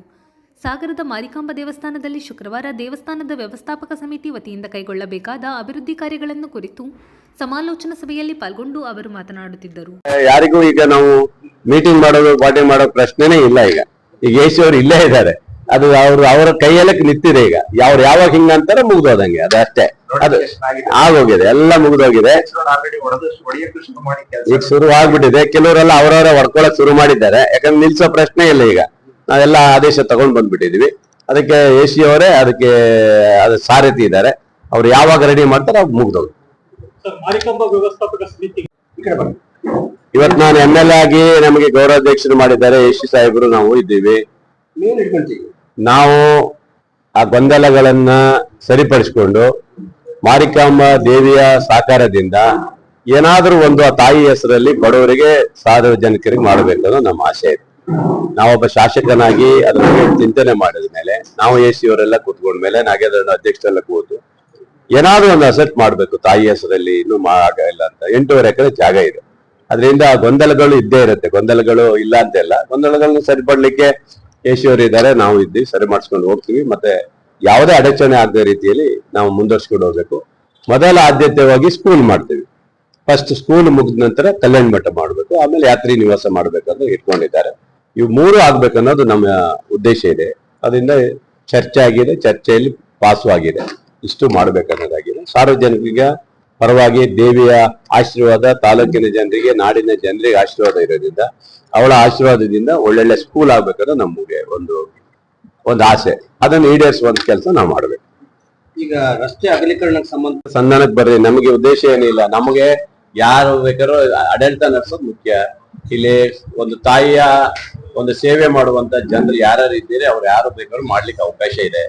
ನಮಗೇನಿದೆ, ನಮಗೆ ಜನಪರವಾಗಿ ಸಂಘದವರು ಏನೇನ್ ಕೆಲಸ ಮಾಡ್ತಾರೆ ಅವ್ರ ಪರವಾಗಿ ನಮ್ಗೆ ಯಾರು ಬೇಕು ಅವ್ರು ಯಾರು ಎಲ್ಲರೂ ಕರ್ಸೋಣ ಬೇಕಾದ್ರೆ ನಮ್ಗೇನಿಲ್ಲ. ಯಾರ್ಯಾರಿಗೆ ಇಂಟ್ರೆಸ್ಟ್ ಇದೆ ಏನಿದೆ ನಾವು ತಿಳ್ಕೊತೀವಿ. ಅವ್ರ ಸಣ್ಣ ಪುಟ್ಟ ಗೊಂದಲಗಳಿದ್ದನ್ನು ನಮ್ಮ ಹತ್ರ ತಂದು ಹೇಳಿದ್ದಾರೆ. ಆಯ್ತಪ್ಪ ನೋಡ್ತೀವಿ ಅಂತ ಹೇಳಿದ್ವಿ. ಏನೋ ಆಡಿಟರ್ ಆಗಿಲ್ಲ, ಇನ್ನೊಂದಾಗಿಲ್ಲ ಅಂದ್ರೆ ನಮ್ಮ ಎಸಿ ಅವರು ಇದ್ದಾರೆ, ಅದ್ ನೋಡ್ತಾರೆ, ಅದ್ರ ಬಗ್ಗೆ ತನಿಖೆ ಮಾಡ್ತೀವಿ. ಒಟ್ಟಲ್ಲಿ ನಮಗೇನಾಗ್ಬೇಕಂದ್ರೆ ಒಂದು ಸ್ಕೂಲ್ ಆಗ್ಬೇಕಷ್ಟೇ ಈ ಒಂದು ಸಂಸ್ಥೆಯಿಂದ. ಉಪವಿಭಾಗಾಧಿಕಾರಿ ಯತೀಶ್ ಆರ್, ಸಮಿತಿ ಅಧ್ಯಕ್ಷ ಕೆಎನ್ ನಾಗೇಂದ್ರ, ಕಾರ್ಯದರ್ಶಿ ಗಿರಿಧರ್ ರಾವ್, ಪ್ರಮುಖರಾದ ನಾಗೇಂದ್ರ ಕುಮಟ, ಸುಂದರ್ ಸಿಂಗ್, ತಾರಾಮೂರ್ತಿ, ಲೋಕೇಶ್ ಕುಮಾರ್, ಆರ್ ಚಂದ್ರು, ಪುರುಷೋತ್ತಮ್, ಸಂತೋಷ್ ಶೇಟ್, ಜಯರಾಮ್, ನವೀನ್ ಕೇಸಿ ಇನ್ನಿತರರು ಹಾಜರಿದ್ದರು. ಸರ್ಕಾರಿ ಪದವಿ ಪೂರ್ವ ಕಾಲೇಜು ಅಭಿವೃದ್ಧಿಗೆ 1.50 ಕೋಟಿ ರೂಪಾಯಿ ಮಂಜೂರಾಗಿದೆ. 5 ನೂತನ ಕೊಠಡಿ ಜೊತೆಗೆ ಕಾಲೇಜಿಗೆ ಸುಣ್ಣ ಬಣ್ಣ ಹೊಡೆಸಿ ಸುಂದರಗೊಳಿಸಲು ಯೋಜನೆ ರೂಪಿಸಲಾಗಿದೆ ಎಂದು ಶಾಸಕ ಹಾಗೂ ಅರಣ್ಯ ಕೈಗಾರಿಕಾ ಅಭಿವೃದ್ಧಿ ನಿಗಮದ ಅಧ್ಯಕ್ಷ ಗೋಪಾಲಕೃಷ್ಣ ಬೇಳೂರು ತಿಳಿಸಿದರು. ಸಾಗರದ ಸರ್ಕಾರಿ ಪದವಿ ಪೂರ್ವ ಕಾಲೇಜಿನಲ್ಲಿ ಶುಕ್ರವಾರ ಲೋಕೋಪಯೋಗಿ ಇಲಾಖೆ ವತಿಯಿಂದ 95 ಲಕ್ಷ ರೂಪಾಯಿ ವೆಚ್ಚದಲ್ಲಿ ನಿರ್ಮಿಸುತ್ತಿರುವ 5 ನೂತನ ಕೊಠಡಿ ಕಾಮಗಾರಿಗೆ ಶಂಕುಸ್ಥಾಪನೆ ನೆರವೇರಿಸಿ ಅವರು ಮಾತನಾಡುತ್ತಿದ್ದರು. 94,93,000 ಅಲ್ಲಿಗೆ 95 ಲಕ್ಷ ರೂಪಾಯಿ ಬಂದಿರುವಂಥದ್ದು. ಇದರಲ್ಲಿ 5 ಕೊಠಡಿಗಳನ್ನ ನಾವು ಮಾಡ್ತೀವಿ. ನೂತನವಾದಂಥ 5 ಕೊಠಡಿ ಬರುತ್ತೆ. ಅದರಲ್ಲಿ ಸ್ವಲ್ಪ ಬ್ಯಾಲೆನ್ಸ್ ಉಳಿತದೆ. ಅದನ್ನ ಈ ಸರಿ ತುಂಬಾ ವರ್ಷದ ನಂತರ ಪೇಂಟ್ ಮಾಡಿದ್ದಿಲ್ಲ. ಅದರಿಂದ ಈ ಕಾಲೇಜಿಗೆ ಒಳ್ಳೆ ಒಂದು ಮರುಜೀವ ಅಂದ್ರೆ ಒಂದು ಉನ್ನತೀಕರಣ ಮಾಡಬೇಕು ಅನ್ನೋ ಉದ್ದೇಶದಿಂದ ಪೇಂಟ್ ಮಾಡಬೇಕನ್ನೋ ಉದ್ದೇಶ ಇಟ್ಕೊಂಡಿದ್ದೀವಿ. ಅದಕ್ಕೋಸ್ಕರ ಮೊನ್ನೆ ಶೌಚಾಲಯಕ್ಕೆ 40 ಲಕ್ಷ ರೂಪಾಯಿ ಬಂದಿದೆ, 44 ಲಕ್ಷ ಬಂದಿದೆ, ಪ್ಲಸ್ ಇದು ಸೇರಿದ ಅಲ್ಲಿಗೆ 1.5 ಕೋಟಿ ಹತ್ತಿರ ಬಂದಿದೆ. ಈಗ ಟೋಟಲ್ ಬಂದಿದೆ. ಅದರಿಂದ ಫುಲ್ ಮಾದರಿಯಾಗಿ ಮಾಡಬೇಕು ಉದ್ದೇಶದಿಂದ ಇಟ್ಕೊಂಡು ಇವತ್ತು ಕೆಲಸ ಮಾಡ್ತಾ ಇದ್ದೀವಿ. ಇವತ್ತು ಈಗ ಈ ಶಂಕುಸ್ಥಾಪನೆ ಮಾಡಿರುವಂಥ ಕೆಲಸಕ್ಕೆ ಆದಷ್ಟು ಬೇಗ ಎಲ್ಲ ರೆಡಿ ಆಗ್ತದೆ. ಬೇಗ ಆಗಿಬಿಟ್ಟು ಆ ಮಕ್ಕಳಿಗೆ ಆದಷ್ಟು ಬೇಗ ಬರುವ ಆಗಂಗೆ ಬಂದರೆ ಶಾಲೆಗಳಿಗೆ ಅವಕಾಶ ಮಾಡಿಕೊಡ್ಬೇಕಂತ ಮುಖ್ಯಧಾರಿ ಕೇಳ್ಕೊಳ್ತಾ, ಈ ಸರಿ ನಮ್ಮ ಕಾಲೇಜುಗಳಿಗೆ ಹೆಚ್ಚು ಒತ್ತು ಕೊಡಬೇಕು ಅಂತ ಸರ್ಕಾರದ ಯೋಜನೆಯಲ್ಲಿ ಈಗಾಗಲೇ ಬರ್ತಾ ಇದೆ. ಇಲ್ಲಿ ಬೇಕಾಗಿತ್ತು, ಭಾಳ ಸಮಸ್ಯೆ ಇತ್ತು, ಕಟ್ಟಡದ ಇಲ್ಲಿ ಕೊಠಡಿಗಳ ಸಮಸ್ಯೆ ಇತ್ತು. ಅದರಿಂದ 5 ಕೊಠಡಿ ಬಂದರೆ ನಿಜವಾಗ್ಲೂ ನಮ್ಗೆ ಸ್ವಲ್ಪ ಸಮಾಧಾನಕರ ಆಗುತ್ತೆ. 2600 ಇದು ಸ್ಟ್ರೆಂತ್ ಇದೆ. ಈಗ SLC PUC ಎರಡು ಸೇರಿ ಸಪರೇಟ್ ಒಳ್ಳೆ ಪಾಠ ನಡೀತದೆ. ತುಂಬಾ ರಾಜ್ಯದಲ್ಲಿ ಹೆಸರಿದೆ. ನಮ್ಮ ಎಲ್ಲಾ ಕಾಲೇಜುಗಳಿಗೂ ಸಹ ಒಳ್ಳೆ ಹೆಸರಿದೆ. ನಮ್ಮ ಜೂನಿಯರ್ ಕಾಲೇಜ್ ಇರ್ಬೋದು, ಡಿಗ್ರಿ ಕಾಲೇಜ್ ಇರ್ಬೋದು, ಡಿಗ್ರಿ ಕಾಲೇಜ್ ಇರ್ಬೋದು, ಮಹಿಳಾ ಕಾಲೇಜು ಎಲ್ಲವೂ ತುಂಬಾ ಚೆನ್ನಾಗಿ ನಡೀತಾರೆ. ನಾನಂತೂ ಬಂದ ಮೇಲೆ ಕಾಲೇಜುಗಳಿಗೆ ಹೆಚ್ಚು ಒತ್ತು ಕೊಟ್ಟಿದ್ದೀನಿ. ಯಾವುದೇ ಇಷ್ಟು ವರ್ಷ ನಾನು ಹಿಂದೆ ಬಂದ ಪೇಂಟ್ ಮಾಡಿದ್ದೆ, ಅದ್ರ ನಂತರ ಯಾರೂ ಪೇಂಟ್ ಮಾಡಿಲ್ಲ. ಈಗ ಹಳೆಯ ಕಾಲೇಜಿಗೆಲ್ಲ ಈಗ ಮೊನ್ನೆ ರಿಪ್ಪನ್ಪೇಟೆಗೆ ಶುರು ಮಾಡಿದ್ದೀನಿ. ಎಲ್ಲ ಕಾಲೇಜುಗಳಿಗೂ ಪೇಂಟ್ ಮಾಡಕ್ ಶುರು ಮಾಡಿದ್ದೀವಿ. ಈಗ ಪೇಂಟ್ ಮಾಡ್ಕೊಡ್ತೀವಿ, ಸುಣ್ಣ ಬಣ್ಣ ಸಿಂಗಾರ ಮಾಡ್ತೀವಿ, ಚಂದಾಗಿರ್ಬೇಕು ಶಾಲೆ. ಈಗ ಈ ಕಾಲೇಜ್ ಶುರುವಾಗಿ 50 ವರ್ಷಗಳಾಗತ್ತೀವಿ. ಅದ್ರ ಬಗ್ಗೆ ಏನಾದ್ರು ಯೋಚನೆ? ಹೌದು, 50ನೇ ವರ್ಷದ ಒಂದು ಸಂಭ್ರಮವನ್ನ, ಸುವರ್ಣ ಮಹೋತ್ಸವವನ್ನ ಭಾರಿ ಅದ್ದೂರಿಯಾಗಿ ಮಾಡಬೇಕು ಅನ್ನೋದಿದೆ. ನಾನು ಓದಿದ ಇದೇ ಕಾಲೇಜು, ಹಾಗಾಗಿ ಇದ್ರ ಬಗ್ಗೆ ಹೆಚ್ಚು ಗಮನ ಹರಿಸಿದ್ದೀವಿ. ನಮ್ಮ ಉಪಾಧ್ಯಕ್ಷರಾದಂಥ ಇಂದುಧರ್ ಗೌಡ್ರ ನೇತೃತ್ವದಲ್ಲಿ ಅವ್ರ ತಂಡ ಇದನ್ನ ಪ್ರಿಪೇರ್ ಮಾಡ್ತಾರೆ, ಯಾವ ಥರ ಮಾಡಬೇಕಾದಂತ. ಖಂಡಿತ ಎಲ್ಲರನ್ನ ಸೇರಿಸಿ ಹಳೆ ವಿದ್ಯಾರ್ಥಿಗಳಿಗೆ ಎಲ್ಲರನ್ನು ಕರೆಸಿ ಒಂದು ಸಭೆ ಮಾಡಿ ಆ ನಂತರ ಏನು ಮಾಡಬೇಕು ಅನ್ನೋದು ಮಾಡಬೇಕು. ತುಂಬ ಗ್ರ್ಯಾಂಡ್ ಮಾಡಬೇಕು ಮುಂದುಗಡೆ ಅಂತ ಇದ್ದೀವಿ.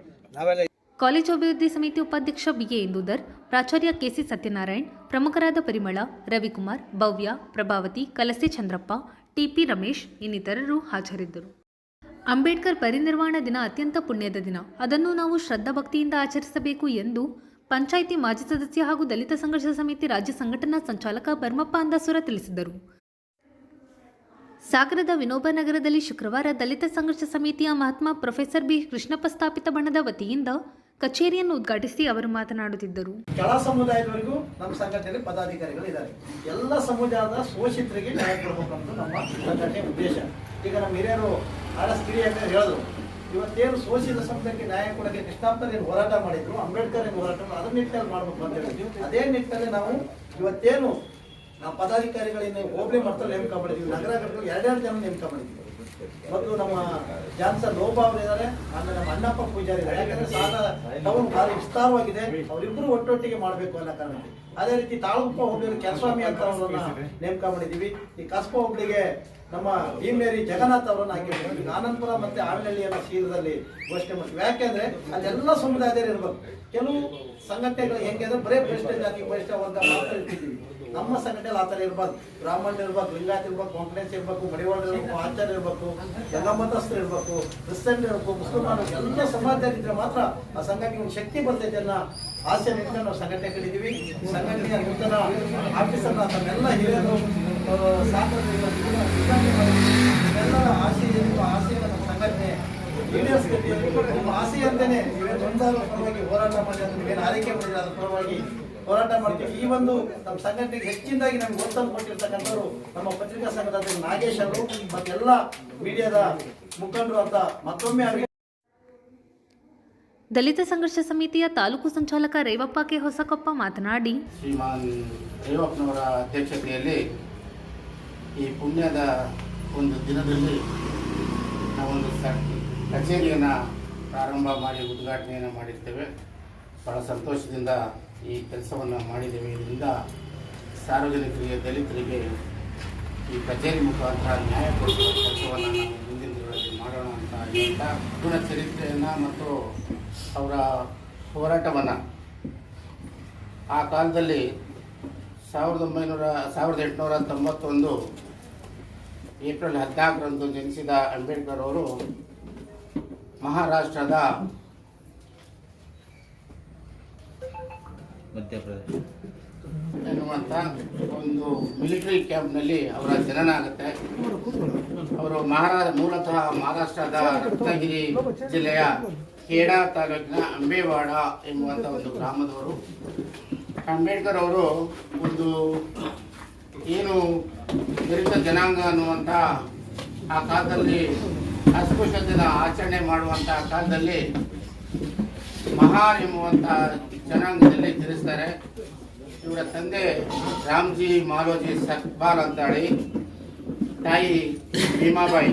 ಇವರ 14ನೆಯ ಮಗನಾಗಿ ಜನಿಸಿದ ಅಂಬೇಡ್ಕರ್ ಅವರು ತಮ್ಮ ಬಾಲ್ಯ ಜೀವನದಲ್ಲಿ ಈ ಸಮಾಜದ ಅಸ್ಪೃಶ್ಯತೆ ಆಚರಣೆ ಮಾಡ್ತಾ ಇರುವಂತಹ ಆ ಕಾಲದಲ್ಲಿ ಬಹಳ ನೋವಿನಿಂದ ಹೇಳಬೇಕಾದಂಥದ್ದು, ಒಬ್ಬ ಮನುಷ್ಯನಾಗಿ ನೋಡಿದರೆ ಪ್ರಾಣಿಗಿಂತ ಕಡೆಯಾಗಿ ನೋಡುವಂಥ ಕಾಲದಲ್ಲಿ ಅಂಬೇಡ್ಕರ್ ಅವರಿಗೆ ಶಾಲೆಗೆ ಹೋಗಲಿಕ್ಕೆ ಅಥವಾ ದಲಿತರಿಗೆ ಶಾಲೆಯೊಳಗೆ ಪ್ರವೇಶ ಕೂಡ ಇಲ್ಲದೇ ಇದ್ದ ಕಾಲದಲ್ಲಿ, ದೇವಸ್ಥಾನಗಳಿಗೆ ಪ್ರವೇಶ ಇಲ್ಲದೆ ಇರೋ ಕಾಲದಲ್ಲಿ, ಸಾರ್ವಜನಿಕವಾಗಿ ನೀರನ್ನು ಕೂಡ ಬಾವಿಗಳಲ್ಲಿ ಮುಟ್ದೇ ಇರುವಂಥ ಕಾಲದಲ್ಲಿ, ನಾಯಿ, ಹಂದಿ, ಇತರೆ ಪ್ರಾಣಿಗಳು ಕುಡಿಯುವಂಥ ಕೆರೆ ಕಟ್ಟೆಗಳಲ್ಲಿ ಕೂಡ ಈ ದಲಿತ ಜನಾಂಗದವರಿಗೆ ನೀರನ್ನು ಮುಟ್ಟುವ ಹಕ್ಕು ಕೂಡ ಇಲ್ಲದಂಥ ಕಾಲದಲ್ಲಿ ಅಂಬೇಡ್ಕರ್ ಅವರು ನೋವನ್ನು ಅನುಭವಿಸಿ ಆ ಕಾಲದಲ್ಲೂ ಕೂಡ ವಿದ್ಯಾಭ್ಯಾಸವನ್ನು ಮಾಡಿ ಅಂಬೇಡ್ಕರ್ ಅವರು ಸುಮಾರು 32 ಪದವಿಗಳನ್ನು ಪಡೆದಿದ್ದಾರೆ ಅಂದರೆ ನಾವೆಲ್ಲ ಆಶ್ಚರ್ಯ ಪಡಬೇಕಾಗತ್ತೆ.